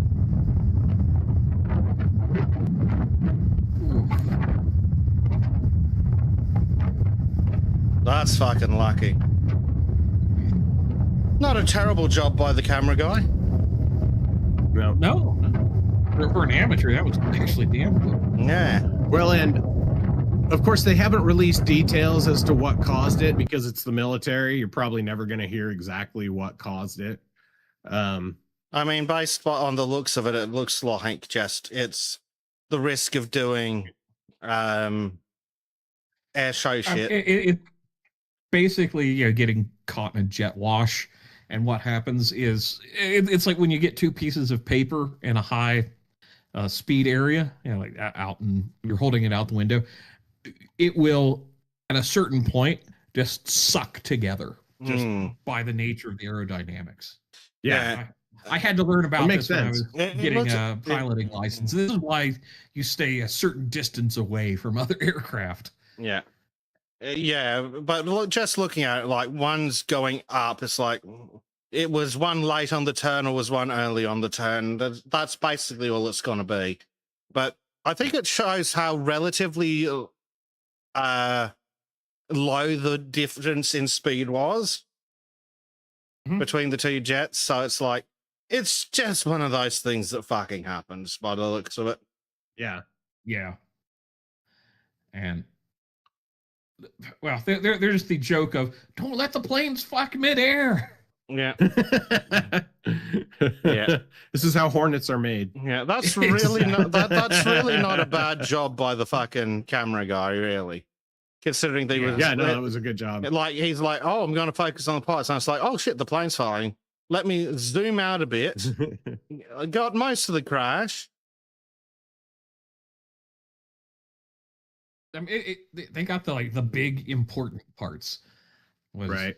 The actual collision, which is good for analysis, and then the plane blowing up. Because that's just cool. As T-Bag, and you can see fire around there, and gave us less than 60 fucking seconds to react to. It's actually horizontal, not vertical. Though I don't know if it's been cropped in on a vertical. But yeah, but I mean, it was a public air show, so there would have been a lot of people filming it. This is probably just one of the many views, but yeah, I'm very happy that they're both safe. Yeah, was rather well, all four of them are fine. Saying no injuries is probably a bit of a stretch because they just got rocketed up the arse. Well, yeah, but I mean, it's probably weren't- very minor bruising in the strap regions, but yeah, right? Yeah, I bet the harness has got to leave some marks at that point. But yeah, I'm taking that to mean there's nothing worth reporting, nothing that needs anything more than maybe an ice pack. Right. So that's really good news. Yeah. And I mean, so that's why I just wanted to update. There were no serious injuries. Obviously other than the $120 million budget or a ding in our budget, but no serious injuries. There was a bit of a fire, which we obviously saw at the end of there. And you can see the landscape there. It's just dry brush. Caught a little bit of a fire. They shut down a freeway or shut down some roads around there for a while they cleaned it up. The base went on lockdown for a day or two, and nothing major. So that's why I didn't cover this as like the major segment I wanted to talk about, because it was just a small update. Didn't need a whole lot of addition to it. Very good. That's good to hear. And with that, I'm done. Okay. So now we can go on to your segment now, Bez. Well, I thought I'd continue the series of every virus is popping up again because we've had hantavirus, we've had the heaving shits, and now we get fucking Ebola again because the news has gone, oh, everyone's worried about hantavirus. Let's talk about the average of fucking year in Africa. Yeah. So coming from the World Fascist Organization, epidemic of Ebola disease caused by Bundibugyo virus in the Democratic Republic of the Congo and Uganda determined a public health emergency of international concern. Why? Why is it of international concern? Why is it any of our problem if all the Africans die of Ebola? Why is it an international concern? Ebolas are not airborne. It's not even droplet borne. It's entirely contact based. Mm-hmm. And we'll talk about that contact in a little bit because that gets funny. So yeah, they've got 8 laboratory confirmed cases, 246 suspected cases, and 80 suspected deaths. Yes, that's very good. Does Ebola spread anywhere that's invented hand washing? Continuing basic series of rants on washing your fucking hands, you goddamn fucking animals. I've been doing this like the last 3 weeks, Bleach. Every fucking week. These diseases only spread if you don't wash your fucking hands. You don't get hantavirus if you don't go rolling around in a literal fucking garbage dump. You don't get the heaving shits if you don't go on a cruise line with fucking 600 Indian staff or whatever it was. And you don't get Ebola if you wash your hands and you don't rub up and down on corpses.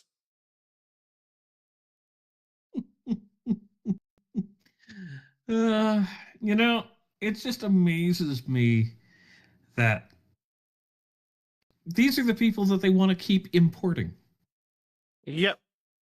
Meanwhile, apparently, yeah, I mean, they've got fucking, what's the stupid thing? Polio in England again. You know, the vaccine-derived polio from the failed oral polio vaccine that they didn't kill promptly because scientists can actually make mistakes. That's now in England again because they keep importing a bunch of people from places that have the damn disease. So yes, they've assessed the risk of international spread of disease. Well, if we keep the Africans in Africa, how's this a problem? I don't see a problem. I don't. Blah, blah, blah, blah, blah. The event requires international coordination and cooperation to understand the extent of the outbreak. We could just not let anyone from Africa into the country. We could just, in fact, we could just turn around any plane with any Africans on board. Or we could just put limits back onto it like we used to have. Before, get rid of Hart Cellar and have reasonable limits on migration. Oh, I'm not even talking about migration. No, we're not even at the migration level here, Dave. I'm talking about I'm talking about actual visitors. I'm not talking about the ones that stay for a bit. I'm talking about the ones that are popping over for a week on holiday. No, go. Just turn them all around. Are there any Africans on board? Okay, turn the plane around. You can't stay. You can't even come for holiday. So yeah, a bunch of countries that we don't give a shit about. And yeah, so we've got the CDC's talking about it as well. The CDC, who also shot all their credibility in the fucking head during COVID. Now this is, yeah, so alert in clinicians, public health practitioners, and travelers about a new outbreak of Ebola in the Congo and Uganda caused by the Bundibugyo. Risk of spread to the United States is considered low at this time. Yeah, unless some idiot goes and rolls around in it, like those fucking morons who went and played in the fucking garbage dump and got us this fucking hantavirus crap. Yeah, I saw somebody on Twitter the other day trying to blame the lack of USAID money for this outbreak. And I was like, what the fuck? This just happens. They had a bunch of outbreaks before. Yeah. Because, again, do you know what stops Ebola? Not touching sick people. Or sick animals. Or going to Africa.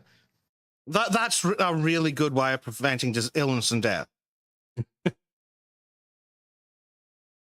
Yeah, travel health notices, blah, blah, blah, blah, blah, high mortality rates. But again, does it tell us how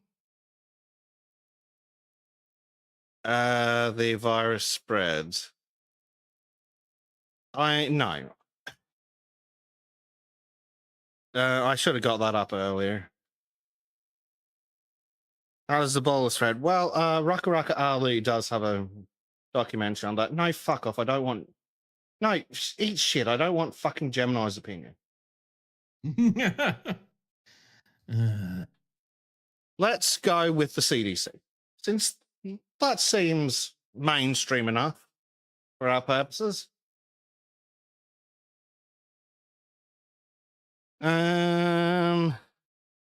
Here we go. How it spreads between people. The blood or bodily fluids from a person who's sick. Objects contaminated with body fluids. Infected animals. Or semen from a person who recovered from the disease. So you will notice that if you don't fuck people with Ebola and wash your fucking hands, you don't get Ebola.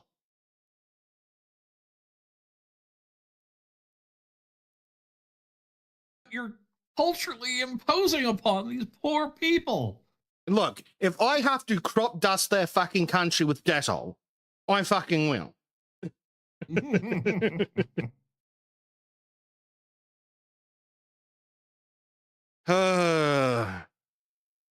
the virus can also spread through hunting, handling, or eating infected animals. Well, I don't plan to hunt or handle any Africans, so I think I'll be fine. So yeah, don't use the clothes, bedding, needles, or medical equipment from people with Ebola. Don't get body fluids from people with Ebola on you. So basically, standard hospital precautions. Not even advanced ones, just standard ones. And this is where gloves and a face mask and goggles come in again. And a little disposable apron. That's standard hospital precautions. And that is where a face mask comes in handy. It means You can even use a face shield. So in case the sick person coughs in your face, then the disease doesn't get in you because it's been stopped by the face shield and the mask and things. That's where that shit actually comes in helpful. But yeah. It's a disease that only spreads by direct contact with the sick people. Or their bodily fluids, so. Fortunately, since I'm not the average German man, I'm not planning to have sex with any African men anytime soon, so I think I'll be fine. But they might have other ideas. It's important to ask first, though. Well, Yeah. I'm not a German man, so they haven't been told on TV that I'm okay with having gay sex with them.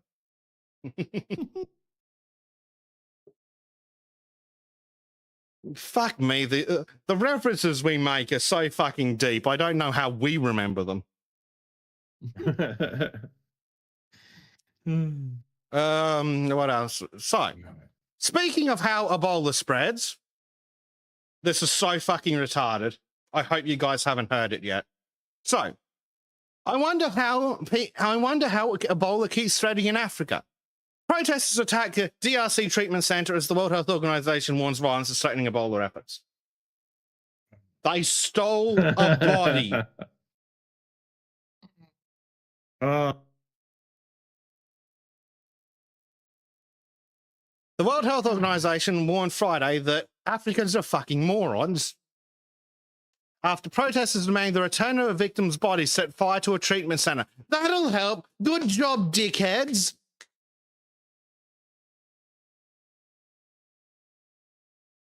After health authorities refused access to the young man's body, family members responded by loading projectiles at the hospital tents, causing a fire to break out. I don't know how does Ebola keep spreading? Is it because the dumbass family just takes the body and fucks with it with no protection whatsoever? But I know it's America's fault for not giving their tax money to a bunch of morons.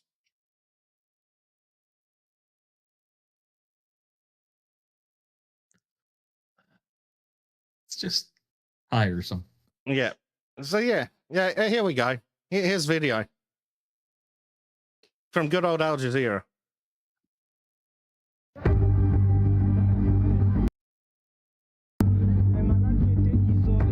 No, that's music I definitely don't want to play with. So yeah, these fucking idiots, because they want to take the infectious body of a fucking Ebola victim, set fire to the fucking clinic. Because they're fucking idiots.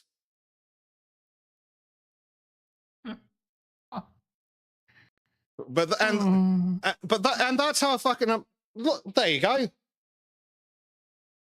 That's not actually a massive amount of equipment to protect yourself from Ebola. Like, do they even need that much? Not necessarily, but there you go. Look at what this guy is wearing to protect himself. Face shield, mask.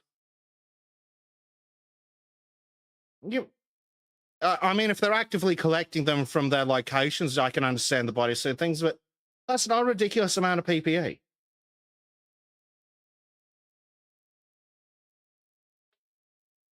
And that's really all you need to protect yourself from Ebola as a healthcare worker.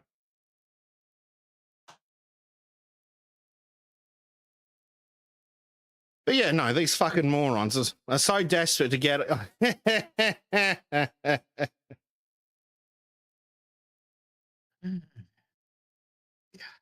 But why? Why?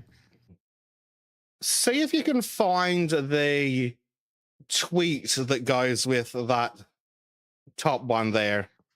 The one. Oh, I've been meandering around. That's why I put the other one in. But if you can if you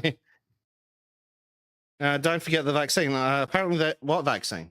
There's apparently not a vaccine for this strain of Ebola. So,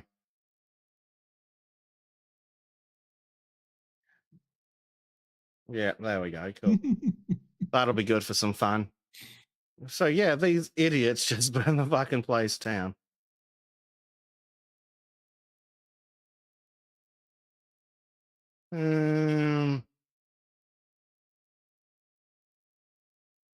Okay, we'll go into that after the next. So, that's really all I had on a bowler. So I guess we'll look at some other stuff. So the first thing, I don't know if Bleach had time to catch this, but we're doing a thing, and That's dope. I ran it through Grok. Grok spend a while looking through that. The Grok is off its tits.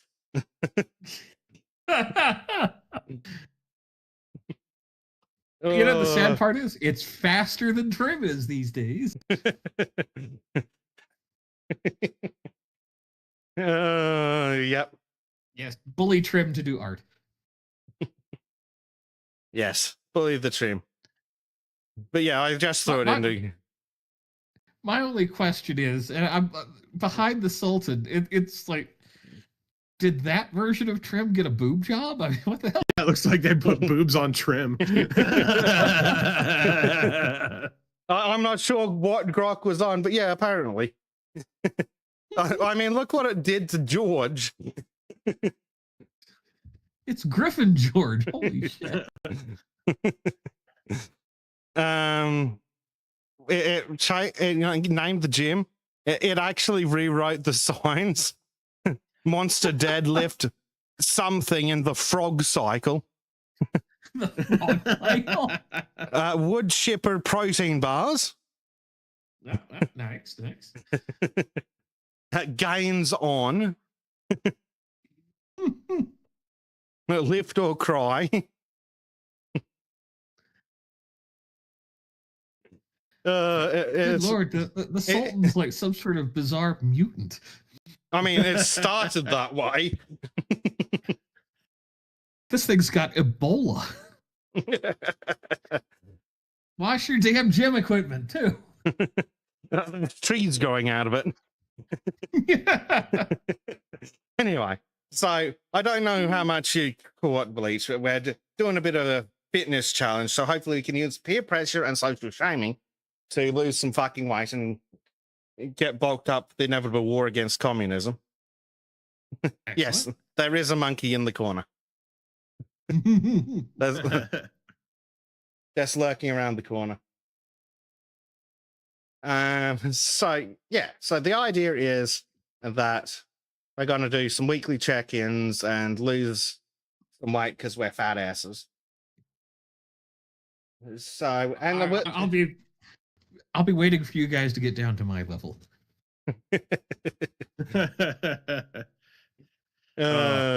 Yeah, I weighed myself last week and I'm the heaviest I've ever been.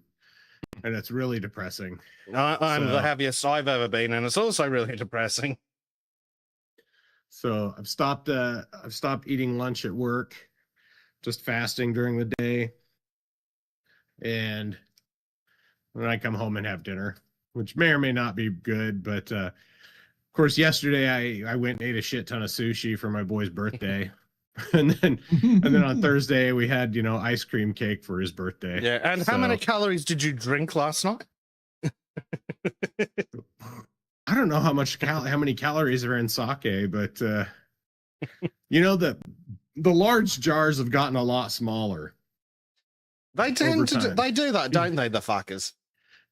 Yeah. Used to be a large jar I went through 2 of them. But yeah, it used to be a large jar was good for 2 people for having about 5 or 6 drinks, and now it's just enough for Dave to have about 5 or 6 drinks. but yeah. So we've got some numbers, and as we go through, I'm gonna do a spreadsheet so we can see how we're going. But for the start, no point doing that because there's nothing to look at. It's just solitary points. So we've got Mr. Primed, who I don't know if he is here today. He might be busy, but he is at 145 kilos or 320 pounds. And he wants to get down to or below 300 pounds or 136 kilos for the 15th of July. we have Mr. Nice. Dave, who's 128 kilos / 280 pounds. And he wants to get down to 240 pounds or 108 kilos by September. We've got me at 147.1 kilograms or 324.3 pounds. And I want to get below 140 by halfway through July. And Danny is being a cunt and is at 88 kilos or 195 pounds, aiming for 79 kilos or 174 pounds by July 15th. I've got 4 pounds on Danny. Oh, dear. Well, so much for waiting. You'll have to beat Danny. All right. Well, as long as I do it by not getting ill this time, because I dropped down to like 150. Ooh, That was that's not not fun. great. And Bobcat is fat at 185. Yeah, thanks, Bobcat. Yeah.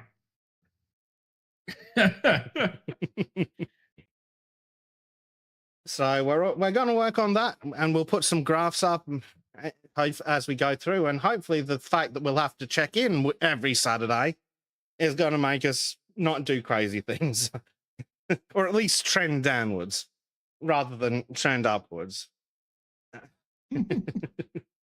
So now, Bobcat, that's the lie. You might need to, for, if nothing else, to stop the spread. I mean, it depends how Middle-aged short spread. Bobcat is. They're what, 1.5 feet tall?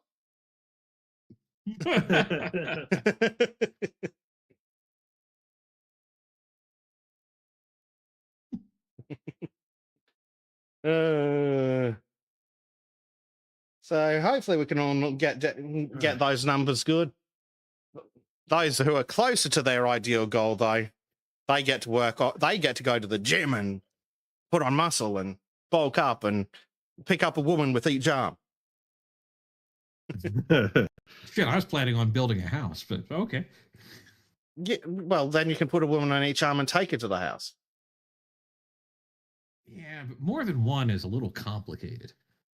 It's both nagging at you at the same time. I mean, where's Danny's donation of, gentlemen, I regret to inform you, multiple women.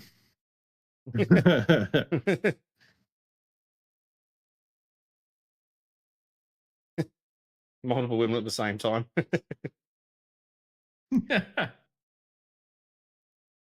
Oh, dear. How's Danny? Says he wants to be healthy again. 10 years ago, he was 165 and I would do a 6-minute mile easily. God damn. Yeah, let myself go. Yeah, I think that's very much the story. Just let ourselves go. Turns out that desk jobs are bad because you're sitting down and you have money. Mm-hmm. Oh, yeah, that's been a problem. I need to start going for walks at lunch. I said we just moved offices this last week, and so I spent all day Tuesday just moving pallets and shit and putting stuff together for the new office, and then Thursday sitting in the new office hating it because it sucks. Yeah. So I need to get back to going on daily walks and doing the shit. Just need to get back into a routine of not being a fucking degenerate badass. So depending on if the specials work out, I may be acquiring myself a proper size treadmill. One for a fat fuck. And I'm just going to basically do this on a treadmill. I'll just move the microphone over to the treadmill and it'll be fine. that would be cool. Like, I already stand. If I could just have a treadmill to walk on while I'm doing this, that actually wouldn't be bad. Well, I went looking and it's like, you need one that's properly rated for someone as big as I am. And having a wider mat helps because if you try to do anything other than a medium-sized walk and you're the average-sized guy, your stride's both longer and wider than the fucking treadmill. Yeah. So Yeah, it's like that's fun. treadmills are almost built for women. Almost. Yeah, but I figure the trick is if I can get that, I can do all the shit that I want to do, which basically watch videos, read books, not go outside, be in air conditioning, and I can do all that while still working out on the treadmill. But actually, one of the big things that I want to do is I legitimately have a mountain I want to climb. I say mountain, it's a rock, but it's an Australian-sized rock. It's large. No, there's a trail that I want to get up. So idea is get the treadmill, lose some weight, then put the treadmill on the really high incline, because that's a motherfucker of a workout when you put the treadmill on the highest incline. Yeah. For me, I just want to get back into rucking shape where I can, carry about 40 to 60 pounds on my back and not worry about it. Well, that's where I'd like to get. That's the kind of thing that many years ago, I used to be able to do that kind of shit. Maybe not 40 kilos. I could easily do a 20 kilo pack and not on a track. Literal bush bashing. As in forging the fucking trail. Which, as I'm sure you're aware, is a fucking shite load harder than just following a track. Oh, yeah. Who else do we have in chat? Mark is at about 185, which, that's probably not unreasonable from... Depends how tall Marco is. Oh, he actually, with where he's from, he's probably like 7.5 feet tall.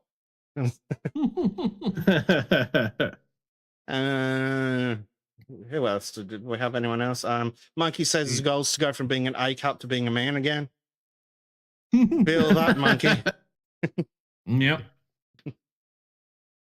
Melox says, I dare you to match my daily steps on my work days. If I tried that, Melox, I'd spend the next fucking week just curled up on the floor. Again, live 18 hours a day in front of a computer, not great. If I can convert that into like 8 hours in front of the computer and then 10 staring at the computer from a treadmill or something like that, or at least convert some of those hours of staring at the screen to staring at the screen from a treadmill. But hopefully I can get it at the right price. I may need to have it shipped to a collection facility to save like $200 and then drive up there with the car and get it. Fortunately, I put roof racks on the car, so I can actually fucking do that shit. Danny says, yeah. Presumably to something like mountain climbing and bush bashing. That's I got a new plate carrier with plates that's about 8 kilos. Has been wearing and doing pull. I said, holy shit. Yeah. No, that's the way to do it, though. Yeah. This is just one of these, and I've talked to my buddy who does door knocking, shall we say, and it's like, yeah, if you focus on actually functioning with it, not just going to the gym and doing bulking up bullshit, when you actually have practical muscle, you can do a hell of a lot more. Well, that's why that's part of why I've want to do this thing. Like, I have mates I can go mountain climbing with, or rather mates that I can talk into going mountain climbing with, but I actually need to be able to climb the mountain. So, I fortunately where I am, there's access to a whole bunch of different levels of trail. So I can go from a leisurely afternoon walk to eventually, hopefully, overnight pack up 4 or 5 hours up the mountain, stay the night, come back in the morning. That's the end goal. Which is going to be quite some getting to, but well, if I put my fat ass on a high incline treadmill, that's going to burn calories like nobody's fucking business. I'm going to have legs that could fucking crush a car.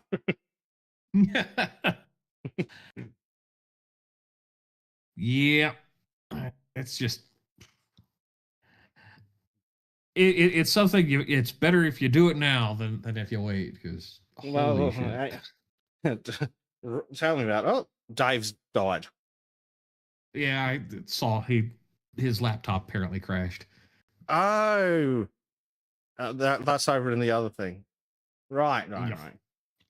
That's what those messages are. Well, so Elvis says, "I need to get my walking pad out again. It's sitting in the corner since I rearranged my tails on." So, walking pads are great if you fit on them. Like, I've literally looked at the dimensions of them, and my actual hip bones are wider than the fucking treads on these walking pads. So it's never going to work for me to walk on, because I'd have to walk with my feet next to each other. It'd actually be physically painful. But yeah, that's my plan. If I can get it on special, I can save some money, drive out to the factory, load it onto the car. But that'll be interesting. Mm-hmm. Yeah. And this is, it's like part of it feels like an excuse when I have to say this, but there are certain workout routines I just physically cannot do because of my shoulder, where it's like, do I want to go and have that put back in the socket every week, or do I just find other things to do? Yeah. Well, I think the trick is to find something you can stick to, preferably something you like, but something you can stick to. And I've tried the gym several times, and fuck me, it's the most boring thing I've ever done in my life, other than literally sit and stare at walls. Yeah. Every fucking part of going to the gym is just boring. So yeah, I reckon treadmill, put a movie on. The gym is really great when you got something you're trying to escape from at home. Yes. Yeah.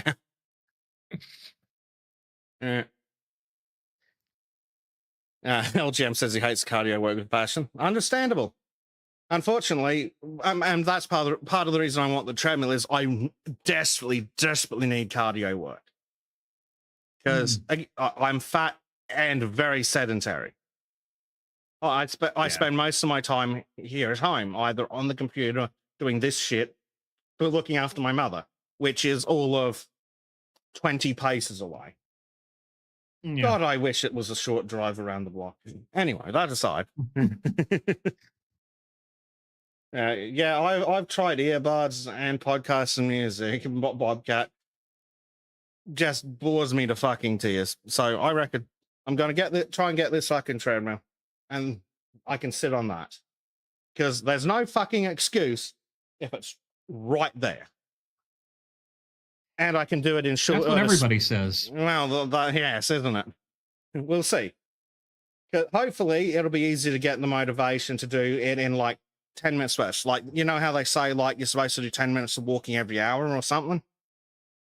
It's probably going to be easier to do that than to be like, oh, yes, I need to get in the car and drive to the gym, and then I need to do an hour on the gym's treadmill, by which time I'm ready to fucking walk into traffic. Well, crawl into traffic, because my legs have fallen off. Yeah, it is really, and it's an easy thing to break as far as habits go. That's yeah. Or in my case, I ran out of a pile of wood, so it's like, well, I'm not chopping anymore. It doesn't make any sense. Yeah. Well, hopefully we can all at least make progress. The most important part is the downward trajectory. Right. I just picked a random date at a random time where it's like, we'll try and come up with something vague for then, so we at least have an actual number to work towards. But it's like, as long as it's a downward trajectory. So that's the plan from me. Danny is apparently fucking just wearing another person around his shoulders and doing pull-ups. Monkey says he used to motivate himself to go to the gym by telling himself he's going to the sauna, but he needs to at least 7 minutes workout before he's allowed to go to the sauna. Not a bad idea, if we got a sauna. Yeah. What And I think you said you were starting with focusing on what diet and a bit of walking, Dave. Yeah. Yeah. So I'm trying to eat less bullshit. Just eat less in general is really what it comes down to. Mm-hmm. It's like these past few months, I've really just started eating my feelings. I've had like another person's worth of feelings over the last decade. I can make excuses, which doesn't help. No. My the missing cat and my new You've had an at work absolutely and the new bullshit office last 2 environment. years. So yeah, it's hasn't really been helped. gay, but yeah. Like it's always, but it's not an excuse. Nah. It's always easier to find reasons not to do something than it is not in that kind of thing. It's always easy to find the reasons why things didn't happen, especially in retrospect. It's like, well, what the hell did I do to myself? Oh yeah. So it's like, hopefully the public shaming will be like, oh shit, can't do that, or I'll have to tell the wankers on the podcast. Yeah. No, sorry, I can't go to McDonald's or I'll look like an idiot on the internet. Hey, so sometimes that's the only motivation that works for people. Right. And I'm all for it. Yeah, I mean, God, I hope it works because I've got shit to do, and I can't do that from this fucking chair. So yeah, what else do we have on? We have enough. I don't know if I don't think we've got enough memes to go through. So, what else was happening? I can go find more for sure, but It'd be a rich harvest if we try. yeah. We should actually, since I think no. What was there? Was there anything else we wanted to cover, but we're sure we'd have this one? This is the one. Oh God, yes. Yes. No, I was going to say earlier, you're saying they should be fed to the pigs. Like those pigs should be turned into sausages that are fed to the deportees. That are fed to deportees. Yes. Yes. Yes.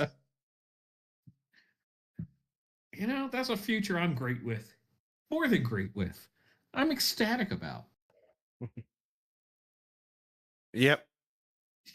Yeah. So they can whine and bitch at eating pork, but we're even racist for not wanting halal shite sickly fed us for fucking decades. Okay. Yep. So I wonder if GB News actually has any information. A government appointed human rights monitor deemed the meal choice inappropriate. Don't care, fuck off. Like they have two choices: eat the pork or starve. I don't care. Either way, it's a good ending. Yep. Muslim passengers being deported from Ireland to Pakistan were insensitively served pork sausages as part of breakfast during their child flight. Tough shit. Who cares? A government-appointed human rights monitor. Fuck off. Wait, you waste of oxygen. Inappropriate. We could have just not fed them.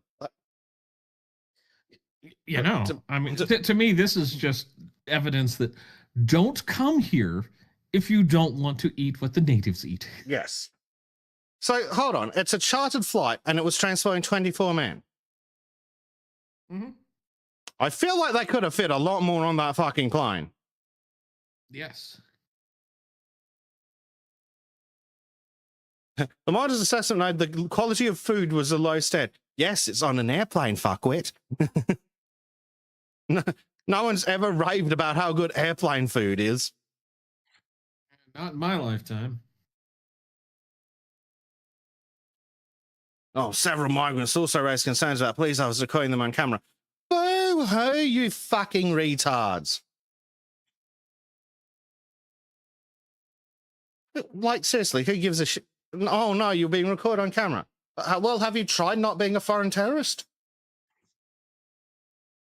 Wait, there's non-foreign terrorists? Yes, we call I them mean, Democrats. Well, they're probably. Yeah. Fair enough. I thought you were going to say Labor Party for a second. Potato, potato.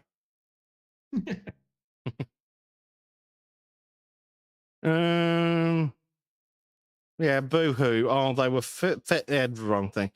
With appropriate respect shown for the rights and dignity of the returnees. Yes, but what about rights and dignity for the fucking citizen? Yeah. Right.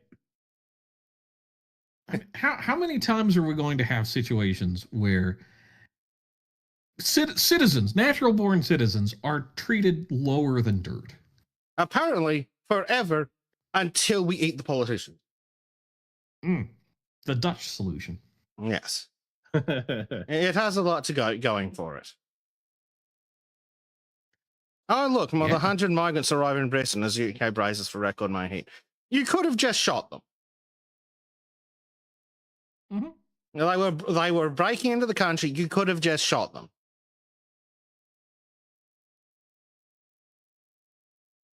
Three additional chartered flights transport individuals to Georgia, Nigeria, and Romania. Wow, so how many people did you get rid of?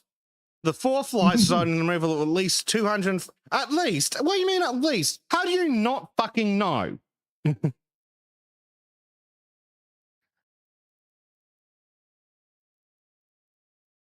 Irish immigration law permits asylum seekers to receive up to €10,000 if they agree to return home voluntarily. Cool. So they take the $10,000, fly home, then spend €1,000 to come back. Fucking idiots. Oh, it snaps up to £40,000 from migrant families to leave the country. Just throw them out. And I don't care if their home country agrees to take them or not. Just land them there and kick them out. It's fucking Pakistan. They don't have a choice in the matter. And if I keep saying it, if Pakistan wants to fucking argue that they won't take back their criminals, then we just go, okay, cool. Then all your citizens are hereby deemed to be overstay risks, and we are therefore refusing all visas to all Pakistanis forever. Yes. I mean, we should probably just do that in general, but... that really should be the default. Yeah.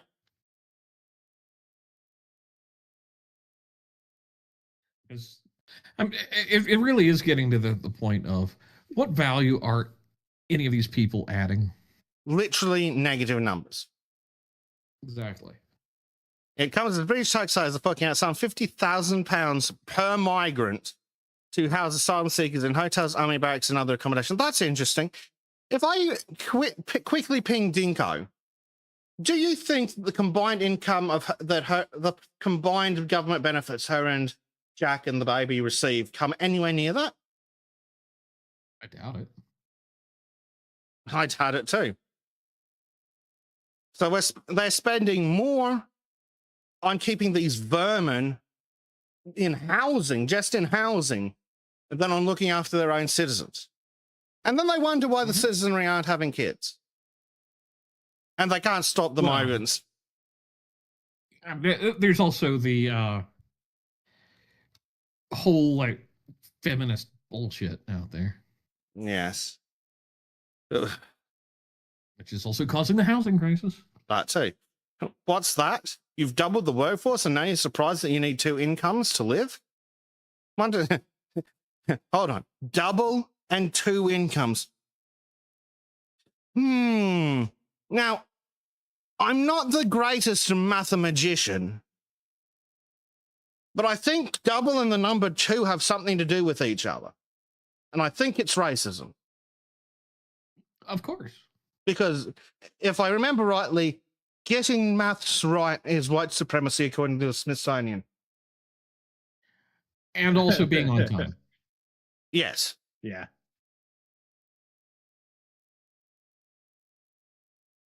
And Silver asked, was the flight really wrong enough to require me on service? Who cares? I mean, I get where you're going with that, Silver. A couple of bags of pretzels or peanuts for them, yeah. That's like, they should be grateful that we didn't just shoot them. That should be the default option. It's like, oh, you entered the country illegally? Bang. Yep. well, especially at the border. Like, there is no reason that the Coast Guard can't just fire a couple of warning shots in front of these dinghies, and if they don't turn around, just fire into the dinghy. Oh, but you can't shoot the migrants. I didn't say shoot the migrants, shoot the dinghy. Not that I'm opposed to shooting the migrants, but if you're so soft about it, we can just shoot the dinghy. Yep.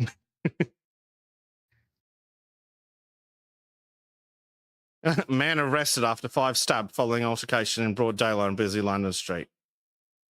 Man, GB News. Yeah, you're very right wing, aren't you? Got it. Yeah. Let's see. Does it say?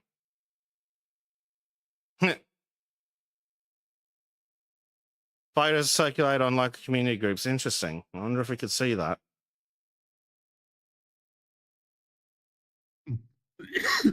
Excuse me. But every fucking many hundreds of miles across English Channel in just days. Former Chief Border Inspector predicts. Again, just tell the Coast Guard to shoot them. Put the Navy in the Channel and shoot anything that comes near that looks either French or Muslim. Though at this point, what's the difference between a Frenchman and a Muslim? The ability to speak France. Yeah.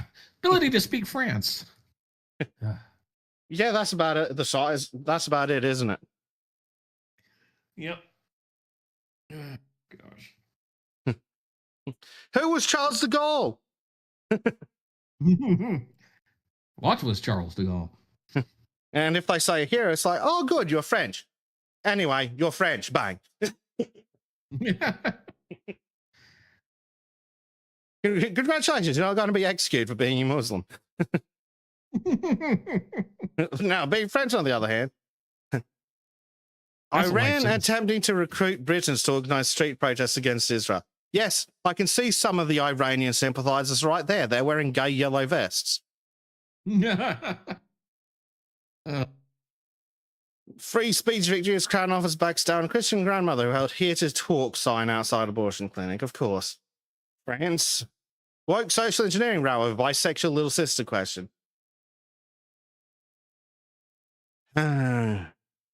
Bulgarian national 17 charged after man in his 60s was stabbed. Huh, interesting.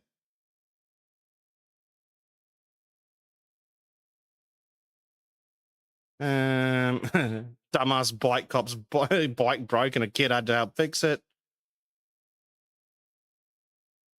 Most Brits have not swum in sea for a year amid decline of seaside holidays. Sorry, when did that start being remotely a fucking concern? Yeah. Oh, yeah, here's another good one. Outrageous teen rapists who avoided jail handed unduly lenient sentences. Oh, fuck off, the GB News. Our reviewers in launching the lenient sentences given to 3 boys who avoided prison for their parts in the rape of 2 girls. The 3 boys, 2 aged 15 and 1 aged 14, were given youth rehabilitation orders, with the older pair also made subject to intensive supervision and surveillance. Oh, now Jess fucking Phillips has crawled out of a fucking hole and to say that it's sending a bad message. It's unduly lenient. Oh. Yeah, no shit, Jess. Did her Muslim constituency finally let her talk? Right. Supposed to keep her in the closet. Whoop-de-fucking-do. In the sentencing hearing, a 15-year-old boy was handed a 3-year youth rehabilitation order with 108 days of intensive surveillance for the rape of each of the 2 girls and 2 indecent image charges. The court heard he had been diagnosed with ADHD as well as long-standing anxiety. Oh, whoop-de-fucking-do. A second 15-year-old was given the same sentence. Court was told he had an IQ of the bottom 1% of his contemporaries. Yeah, because he's a fucking Muslim. The third boy, 2 charges of rape, mild cognitive impairment. Yes, that's called being a Muslim. So, hang all 3 of them.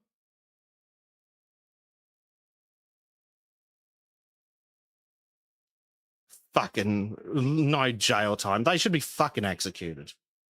They raped 2 fucking girls, and now they're being fucking let free when they should be getting fucking hanged. See, I'm absolutely tired of these traitors letting these people happen to us. Yeah. Because any judge that just lets these people free is a fucking traitor to their nation. Yeah. As are the people who keep voting to let them in. Isn't that right, Jess Phillips?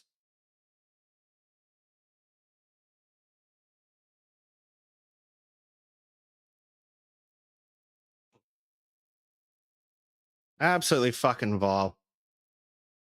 No, all rapists should be executed. And I mean real rape, not this fucking feminist rape that involves changing your mind 17 years later. Oh no, it's worse than that. I've got to see if it's quick to bring up. But it was something, where it was some like Comic-Con or some shit down in Louisiana. Oh, was that the retards that weren't letting people have anything that was vaguely military looking cosplay? Because ICE is bad to the Browns. Exactly. But do you remember the definition of rape they used? Oh, yeah. No, I don't know if I saw that part. Yeah, it's worth, if I can find it quickly. It is absolutely insane. Let's see. I've got to scroll through all of the trim spam. Military cosplay. It was saved as an image. Yeah. Was it Comic-Con Romania? No, it was some other lot of losers. Like something in Louisiana. Oh yeah. Which section of degeneracy did that end up in? I think that was just in our side chat where Trim just spams the ever living shit out of everybody at 3 a.m. Yeah, literally. Yeah, I think definitely seen the one, but where did it end up? Oh, should we talk about the new fucking Lord of the Rings RPG? I'd rather not. Oh, God.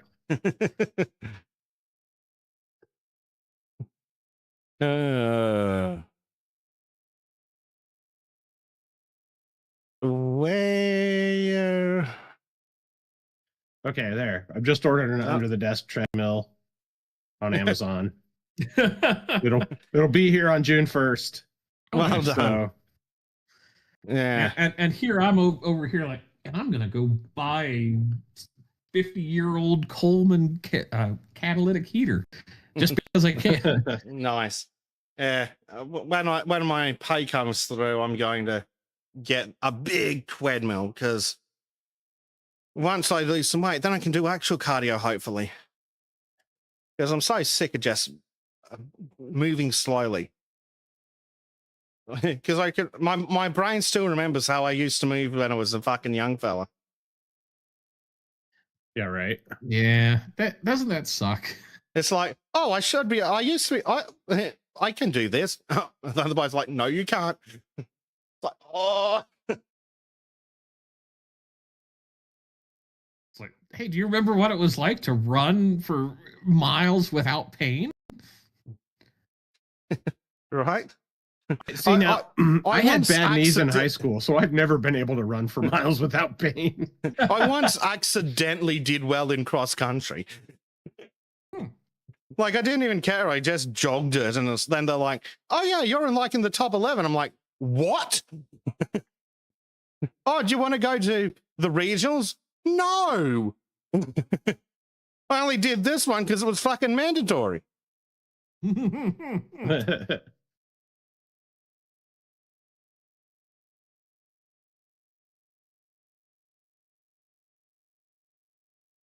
Yeah, Magic says he wishes he could run the treadmill again. Missed that. Yeah. Used to be able to do so much without even thinking about it. And nowadays it's like, oh no, I can't go to that. Oh man. Where the fuck did that thing go? There's so many various categories of stupidity. Well, in short, basically, they redefined rape as doing something that somebody else didn't like. It was like, wait, what? What? That's Honestly, that's some of the most bizarre, just absolute crazy shit I've ever seen in my life.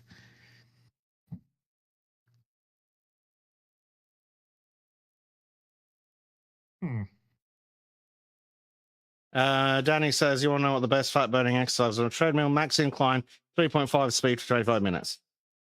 I don't disagree, but I can tell you that if I tried to move at 3.5 miles an hour, it would not last for 25 minutes. I'd like it to, but the fact of the matter is I need to work up to that, which sucks. Yeah, I definitely just don't think I can find that. Oh well. Wasn't that important, sadly. Entertaining though. Right, let's do some memes then, I guess. We've waffled along long enough. And just scrolling past. Okay, I found Dave's Indians. Dave, what, you started to buy Indians?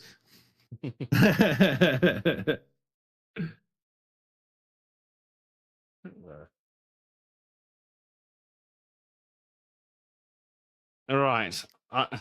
A B C D E F G H I J K L M N ding. A B C D E F G H I ding. A B C D E F G ding. A B C D E F G ding. Yeah, you're gonna have to explain that for my dumbass.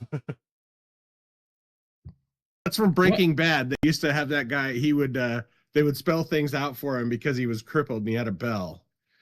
And then when they would say ABC, and then it got to the when it got to the word he wanted, letter he wanted, yeah, bring the bell. Now I get it. I never watched Breaking Bad.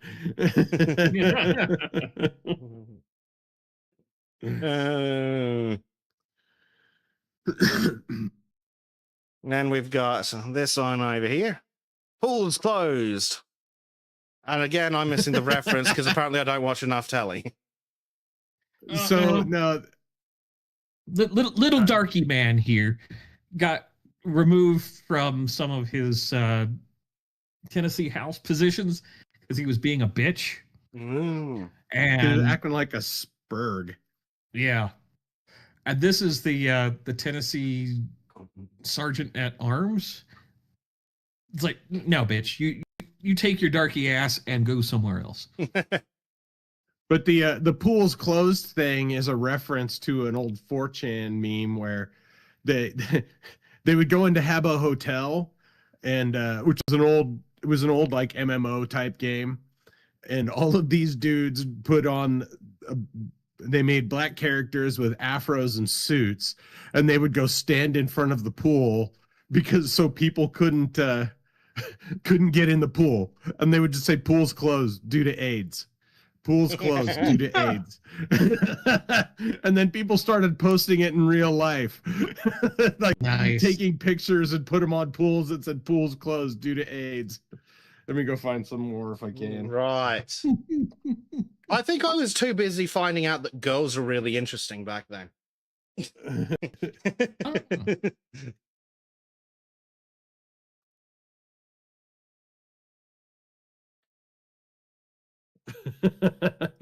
Okay, so Okay. I found some at the very bottom, and then all right, they'll be at the very bottom. Oh, here we go. Pools goes due to AIDS, and stingrays who also have AIDS. But Internet Historian did a really great video about it. And here's a picture of it actually happening. Oh, okay. Yeah, there In we the go. game.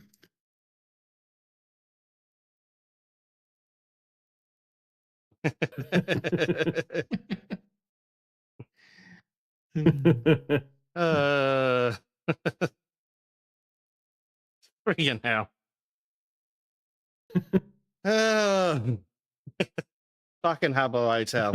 Something I've literally only Yeah. ever heard of through pictures of people speedrunning getting fucking banned. Like, what was the other one? Yeah. Penguin Party or something? Club Penguin. Oh yeah, Club Penguin. There But it we was a go. 4chan op back in the day. Of course it was.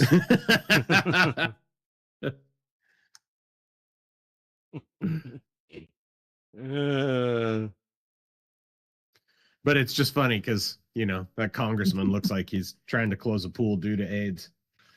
They always do, man. Yep. Okay. Let's go to another one of the memes. Look, it's the hand of us. See? Nobody cares. Yeah.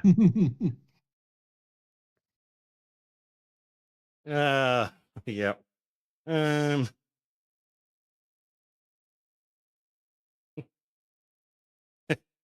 Hit him with your crossbow, Steve. I love that. It's so fucking true. It's like, oh, it's a big giant monster. I'm gonna shoot him with my crossbow. Yep, that'll help. Yep.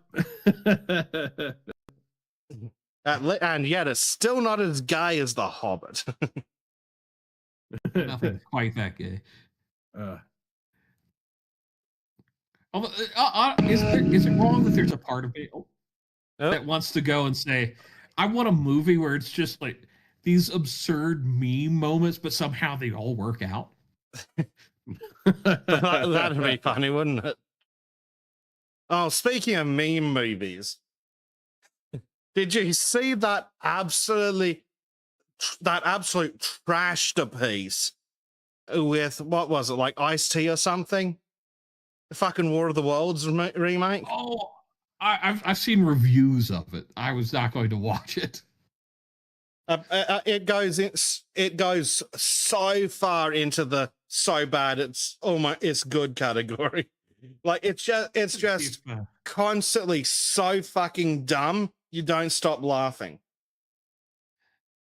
That's amazing. Yeah, there's also like, I wonder if the Rift Tracks guys have done War of the Worlds.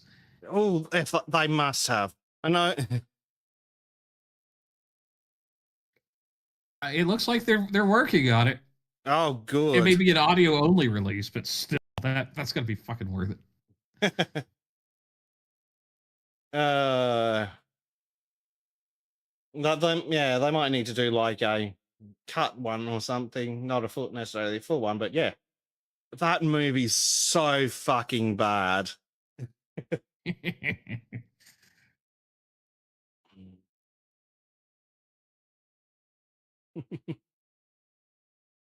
Right. So the meme I've got up: when the weak-minded, retarded sheep start wearing masks and buying up all the toilet paper again.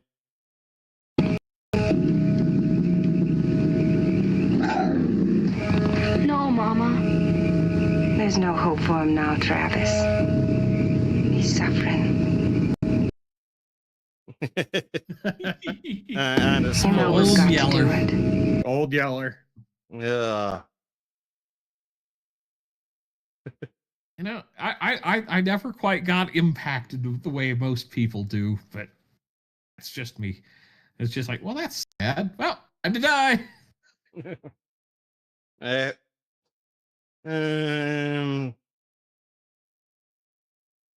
Well, that's Bleach. That's because this is based on your true story from the fucking 1840s. Oh, okay. Well, You that's were cool. there, but you weren't the kid. No, you were the old man. Yeah. Damn it, quit pointing this out. I told you about that.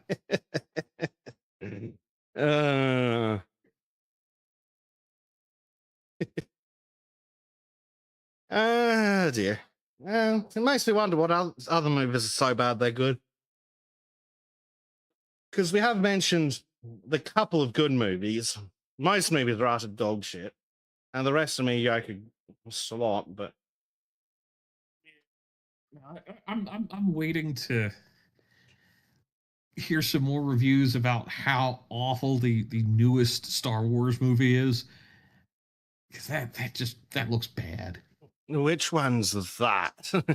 Because Pedro Pascal and the puppet. oh God, the Mandalorian and Grogu. Yeah. What the fuck, Disney? People weren't even watching the fucking Mandalorian because you went all retarded. And Pedro Pascal was literally phoning in his lines because he couldn't be bothered to show up. So it truly is amazing to me that. Well, apparently was it's out. ever- So, yeah, there'll be reviews coming soon. Oh my God, starring fucking Pedro Pascal, Jeremy Allen White, Sigourney fucking Weaver, Steve Blum, Martin Scorsese. That doesn't seem right. Ew. Fuck that. Lateef Crowder, Hemke Madera. Yeah, it's cool. Yeah, they're definitely worth having in there. I don't know why they're being attached to this. What's IMDb cheap got money? for us? Yeah, cheap way to get money? I don't know. Punky says Bleach is the old man, Trim is the dog. Yeah. I mean, where's the lie? Yeah. How could this be anything other than fundamentally dog shit? Like, I don't know. like the fucking later seasons of Mandalorian were fucking crap. So Yeah, I've heard. The first season and part of the second were good, and then it's just like shit ever since. Oh, they've got Sigourney Weaver in to be a fucking girl boss fighter pilot, I see. Oh, of course. Fucking smart. Yeah, Martin Scorsese. Fucking Matthew sorry. Willig, Steve Blum. It looks like an absolutely insufferable fuckwit. Well, Commander Bro or whatever. Oh, but at least they had Anthony Daniels. There's somebody with some talent. Yeah, and a bunch of black people. He's a one-trick pony, but still. Yeah. Yeah.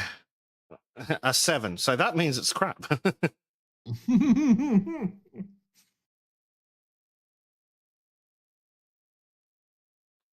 But yeah, no. Sorry, no. They stopped making Star Wars movies after Return of the Jedi. There's only 3 Yeah. Star Wars movies, right? 3, and then there's one fanfic that's actually pretty good, and that's Rogue One. Mm. And Yeah, Trim's not here to argue with me, so No, because he's wrong. Rogue One was pretty good, but I wonder how fuck me, it was not good enough to fucking run another fucking 7 TV series and 32 movies off of. I mean, Andor actually was good. I will give them that. But that's like, so that out of the entire time, that's like 2 series of like 8 episodes apiece and 1 movie. And they've burned through how much cash? Yep. Yeah. Still better than fucking Amazon. Fucking what? $1 billion on season 1 of Rings of Power, and God knows how much on season 2. And I think they're talking about doing season 3 as if, I'm sorry, like the only person who fucking watched season 2 was like fucking Disparu. Yeah, to make fun of it for his content. Yeah. Danny says, want to be autistic? Oh, who am I kidding here? If you watch the Solo movie, keep track of how many times the main bounty hunter chick's height changes. Oh, of course. Of course they fucking do.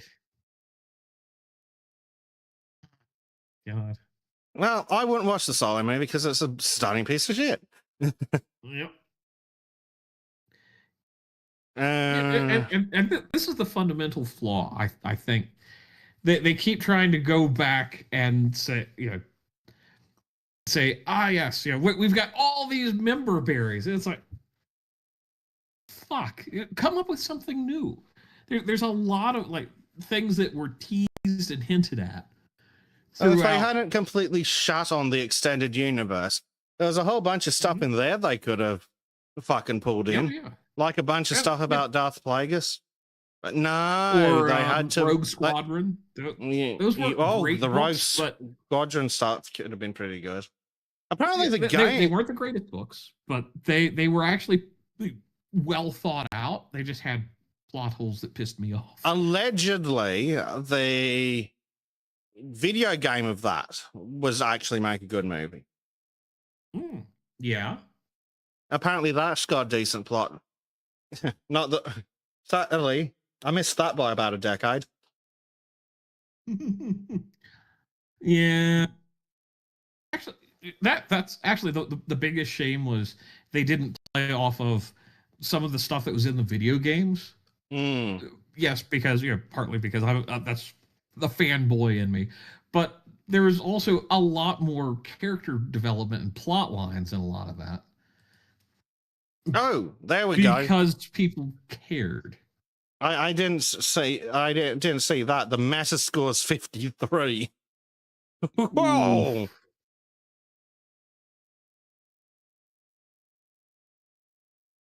Wow. Absolutely fucking desperate attempt to satisfy everyone. Yeah. Holy shit, IGN gave it a 50. IGN gave it 5 out of 10. It must be That's the worst movie devastating. ever made. If IGN didn't Probably. suck Disney's dick, then it must be the worst movie ever made. Until The Devil Wears Prada 2 comes out. Man.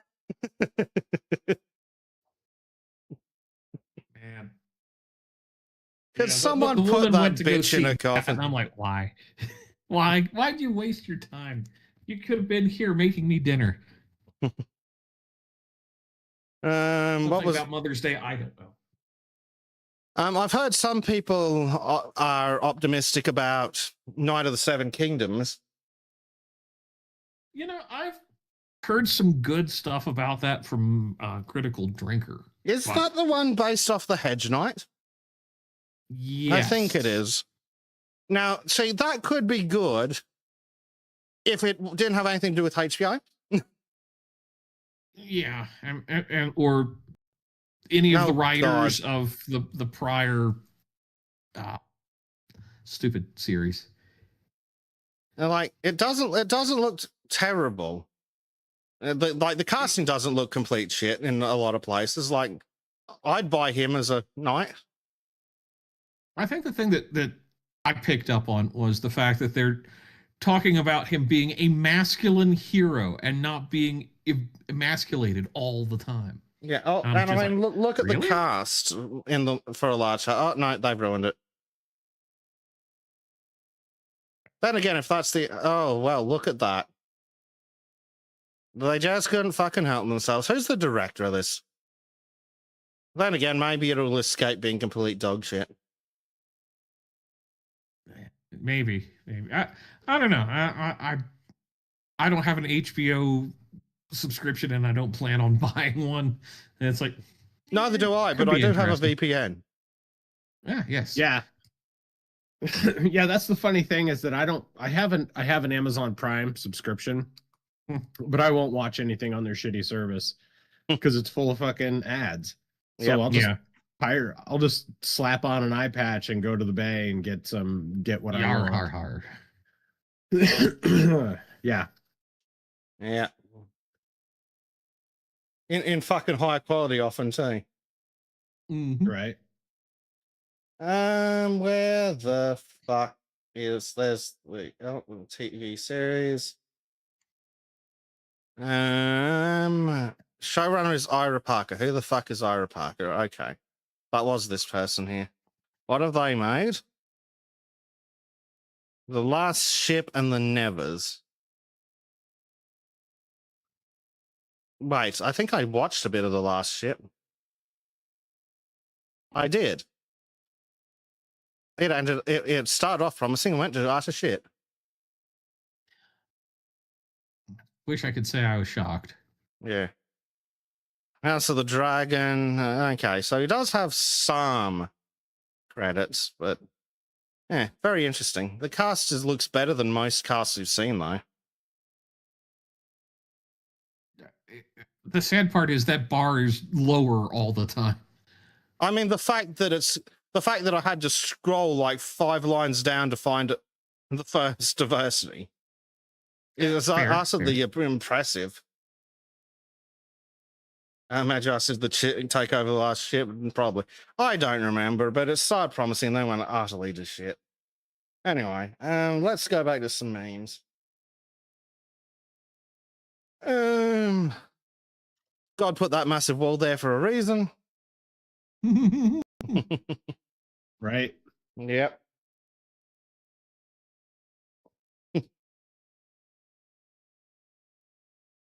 Callum's not here, so I think everyone left is over 30, so we'll all feel this one. Yeah. I am the bladder, and Yeah. I decide when it's time to wake up.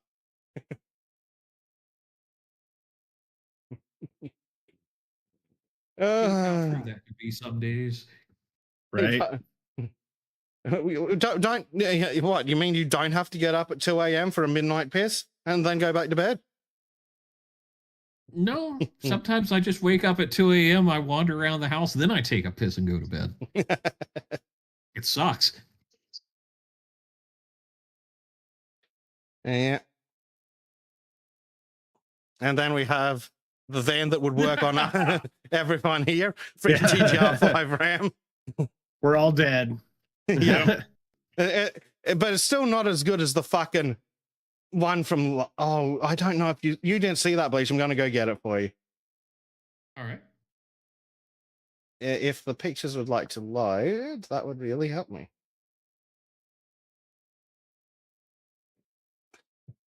I found the, I actually even found this one before the show, and it I just last week. Here we go. Easiest way to kidnap autistic people: military vehicles, vintage computers, and trains. Yeah. Right. Damn. Like, yeah, that'd get all of us, including Bleach. The only question is, would Bleach go to? Yeah, well, all three. Let's be real, all three of them. But it's like, will we find Bleach in military vehicles or vintage computers by the time the serial killer gets him? I'd probably be beelining it to military vehicles because at least I could lock the turret. I think we'd all start at military vehicles. But I don't think any of us would leave the complex without checking out all three. No.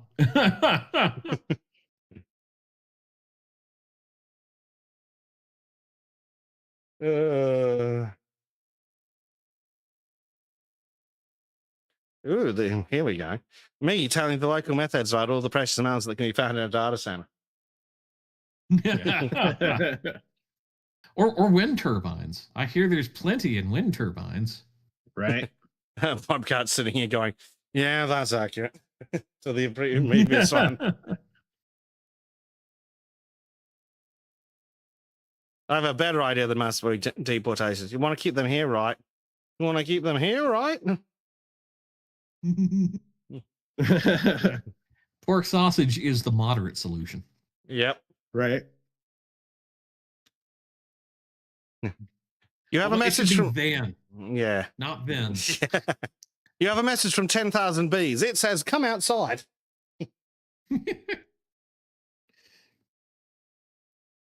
Oh, God, what's this?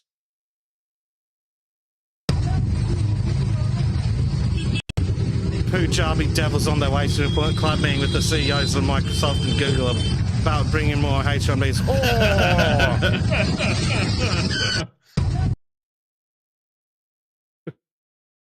Defecation Nation. Yeah. Meh, yeah. Oh, dear. The Big Mac in the McDonald's commercial, the Big Mac you get in the drive-thru. Right. For real. God, that thing's ugly. How dare you? And meanwhile, we have the one thing that might be worse.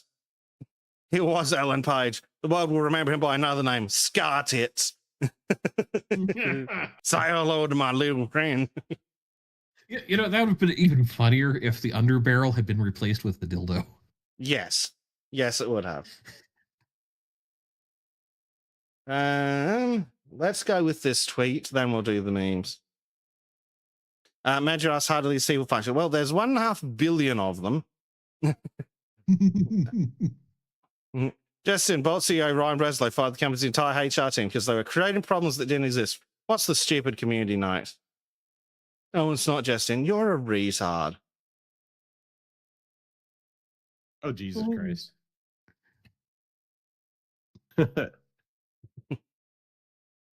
Oh, weird. The community notes don't show up for me. Well, I'm in the program, so you don't see the pending ones. Ah, yes.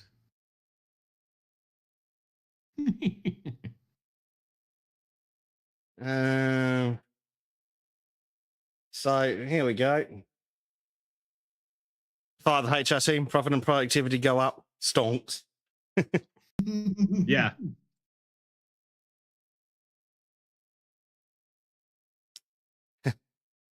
Finally get a job, average of 7 to 8 Zoom meetings per day. Woman to man ratio is at least 10 to 1. The economy isn't real. It's due daycare to make sure women don't have children. Yeah. That's what I've said before. The economy's just a fake Jewish daycare to keep women from having children. Yep. God, I wish that wasn't so damn true, but it is. It's like, just breathe, you stupid bitches. Nothing more. You know what the funny thing is? I've seen the original post that this image is based off of, and the fucking giblified versions look way better. Yeah. Oh, yeah. You could at least look at those. Yes. Yeah, dear. Now, if we could just reverse the one in the middle back to being real, that'd be great. Without the giant 5 head? Well, that's what ponytails are for. Fair. Company HR showing me that there are, in fact, rules pertaining to casual Fridays.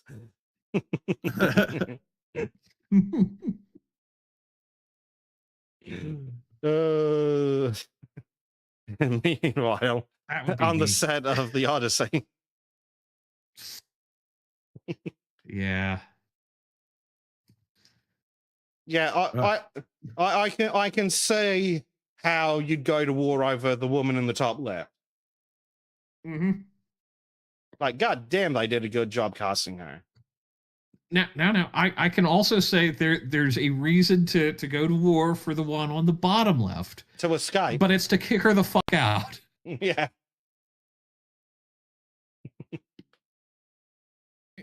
I just... Nolan was one of those directors where it's like, wow, you've done some really good stuff. Like Dunkirk. And now it's like, nope, never watching one of your movies again, you faggot. It's been a while since he made anything good. Same with the other retard, the one that did that fucking abysmal Napoleon. Oh, yeah. Oh, that was a nightmare. But that's what I expect anymore. Nightmare fuel. Yeah, the movie Napoleon, it's not about the man or his career or even the battles. No, it's about his stupid fucking whore wife. Mm-hmm.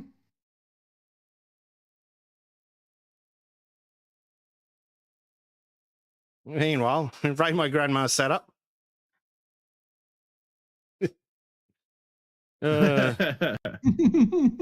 Sewing machine. I mean, why not? Danny says they shouldn't gang sent the Jew daycare meme from Norm is it's broken containment. Oh god, it's out there. Oh, this is what we've been fighting for, lads. Yeah. Up next, the Fender Prince of Nowhere.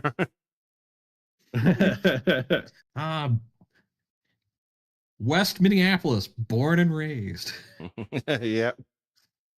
Doing drugs where he spent most of his days. Yeah. Pigeons watching me wash, wax, and detail my truck for 3 hours. Fortunately, one of the advantages to owning an old piece of shit is every year or so I'll hit it with the pressure washer. Yeah, and it's mostly, funnily enough, it's mostly just to get bird shit off it. Yeah, I usually do that right before I have to do a vehicle inspection. Makes sense. At least I don't have that gay shit here. The one, yay! I finally won something.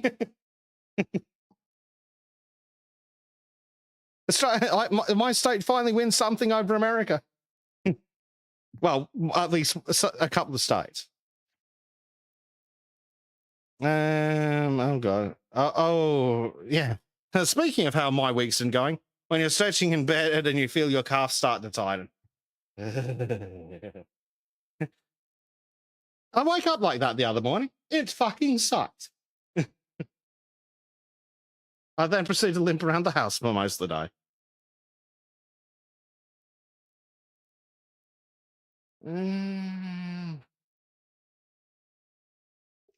What else do we have? Here we go. Here's one. This one's for Danny. Women versus men. Office, dinner, gym, party, walk, home.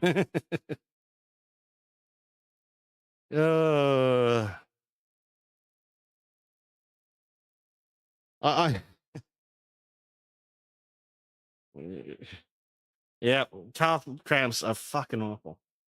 Malik says she washes the car after the inspections in case the dirt's the other thing holding the rusted parts in place. Well, that's why you never clean off the rust. It's the only thing holding the car together.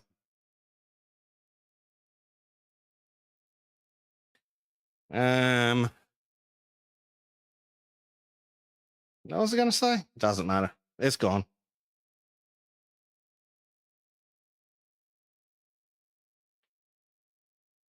Me reading a book instead of watching Netflix because I don't want my favorite character to turn gay for no reason. Oh, fuck, I'm getting yawny. Here we go. Here's some good. Imagine a virus so deadly it doesn't affect those who don't give a shit. Man, wouldn't that be the life? Maybe with better decor. Basically, it's the vibe rather than the actual aesthetics. Oh, Dave's got another video for us on both. Look at the thumbnail. This one's spicy. I'm doing my part. I'm doing my part. I'm doing my part. 50% of the world's population is anti-Semitic, and those numbers are rising. They're doing their part. Are you?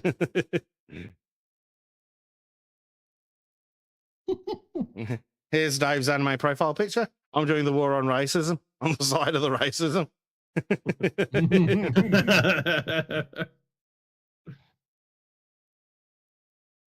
Oh god, this is gonna be a fucking disaster, this next one. I'm your mom and I think you're gonna be a girl. I'm your dad. Not for long. Look for who. Two-pointer. Kobe.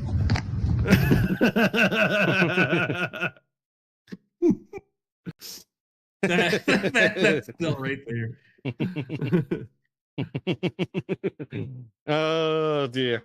Although it would have been even funnier if it was a pack of Newports. Yeah. Right.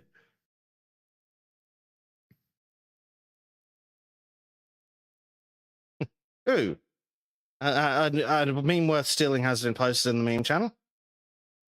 Oh, excellent. You don't need extensive advertising agencies when you have these elite skills. Massive fucking hill. Nice point. You make a compelling argument, sir. I will have one of these nice pints.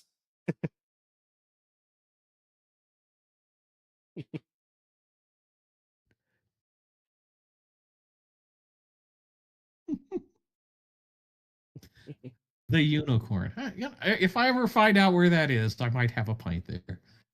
Right. Oh dear. Yeah, I wonder where this is. What the hell, Melox? I just looked in live shows. There's like, I don't even know what that is. That's a thermometer. No, the one below it. Oh, that weird rat-like thing on the left. Yeah, it's like looks like it's got bleach blonde hair. Is this like some sort of emo dog or emo rat? No, it's a rat with alopecia. is it her dog? I love her dog. Yeah, that's her rat. I love Elvis. He's beautiful. Oh yeah. Yeah. He's beautiful. I love that guy. He's the cutest dog ever. Alex is posting more pictures and about to yell at me.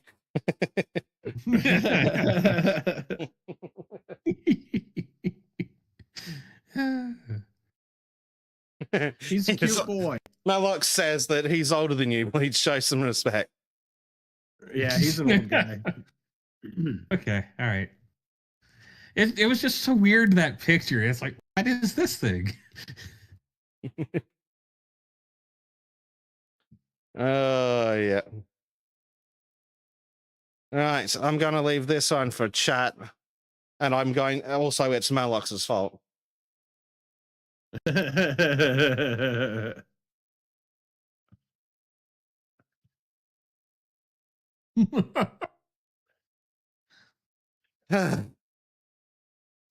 Y'all just lost the game. Yeah. Yeah.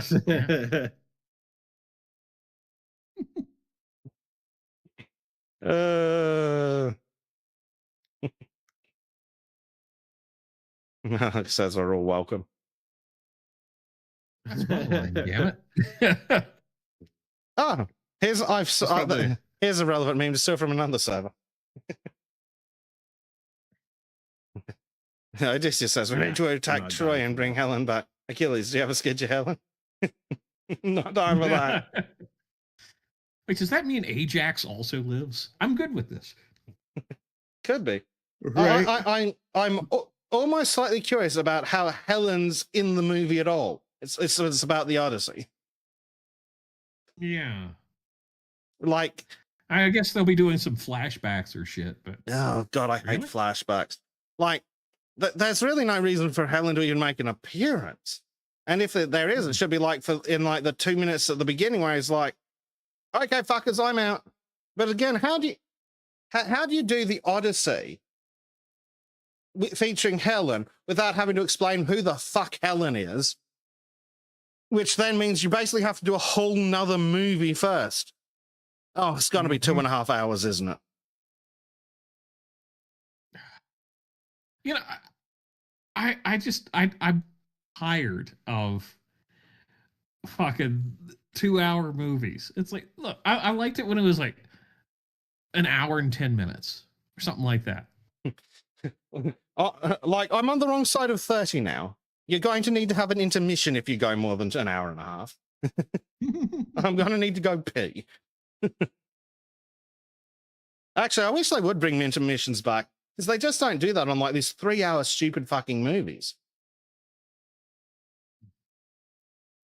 Yeah, I just want to be able to go and like watch something for a little bit and then go do something else and have it on in the background.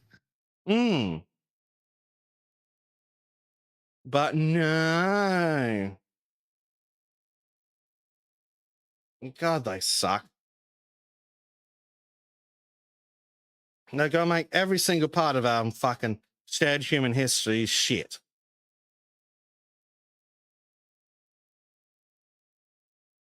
Well, on that note, boys, unless you got anything else to add, we'll wrap up. Nope. Come to the Audis Circle on Thursday. Learn about Gustav Klimt. Surprisingly normal in a lot of ways. An interesting person who made some interesting art. So join us there. That's all I got for shilling. Yeah. If you're hanging around at around 10 p.m. London time on Sunday. Keep an eye out for any notifications. Disco and I might get to go live depending on her child, who just will not go the fuck to sleep. Scheduling's rough when someone has a kid. It turns out. Or you have Trim in the mix. We need to get him a high-paying land job so we can bother him daily. Right. Exactly. But, so yeah, if you watch the video updates channel, or you subscribe with the bell turned on to the assorted YouTube channels, you should get notifications when people are going live. Should. We all know that YouTube sucks at that. Show you anything but people you subscribe to. Right. Yeah. Other than that, yeah, if you want to get involved in the big gains or big losses, as the case may be, post your shit in live shows.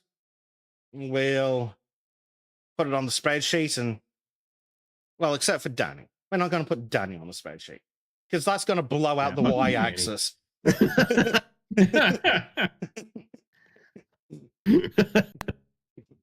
In shape bastard.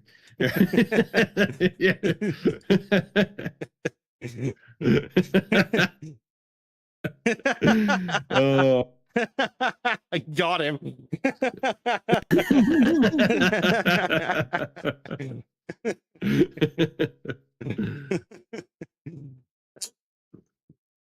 Oh shit, that was so low effort, pal, but it was.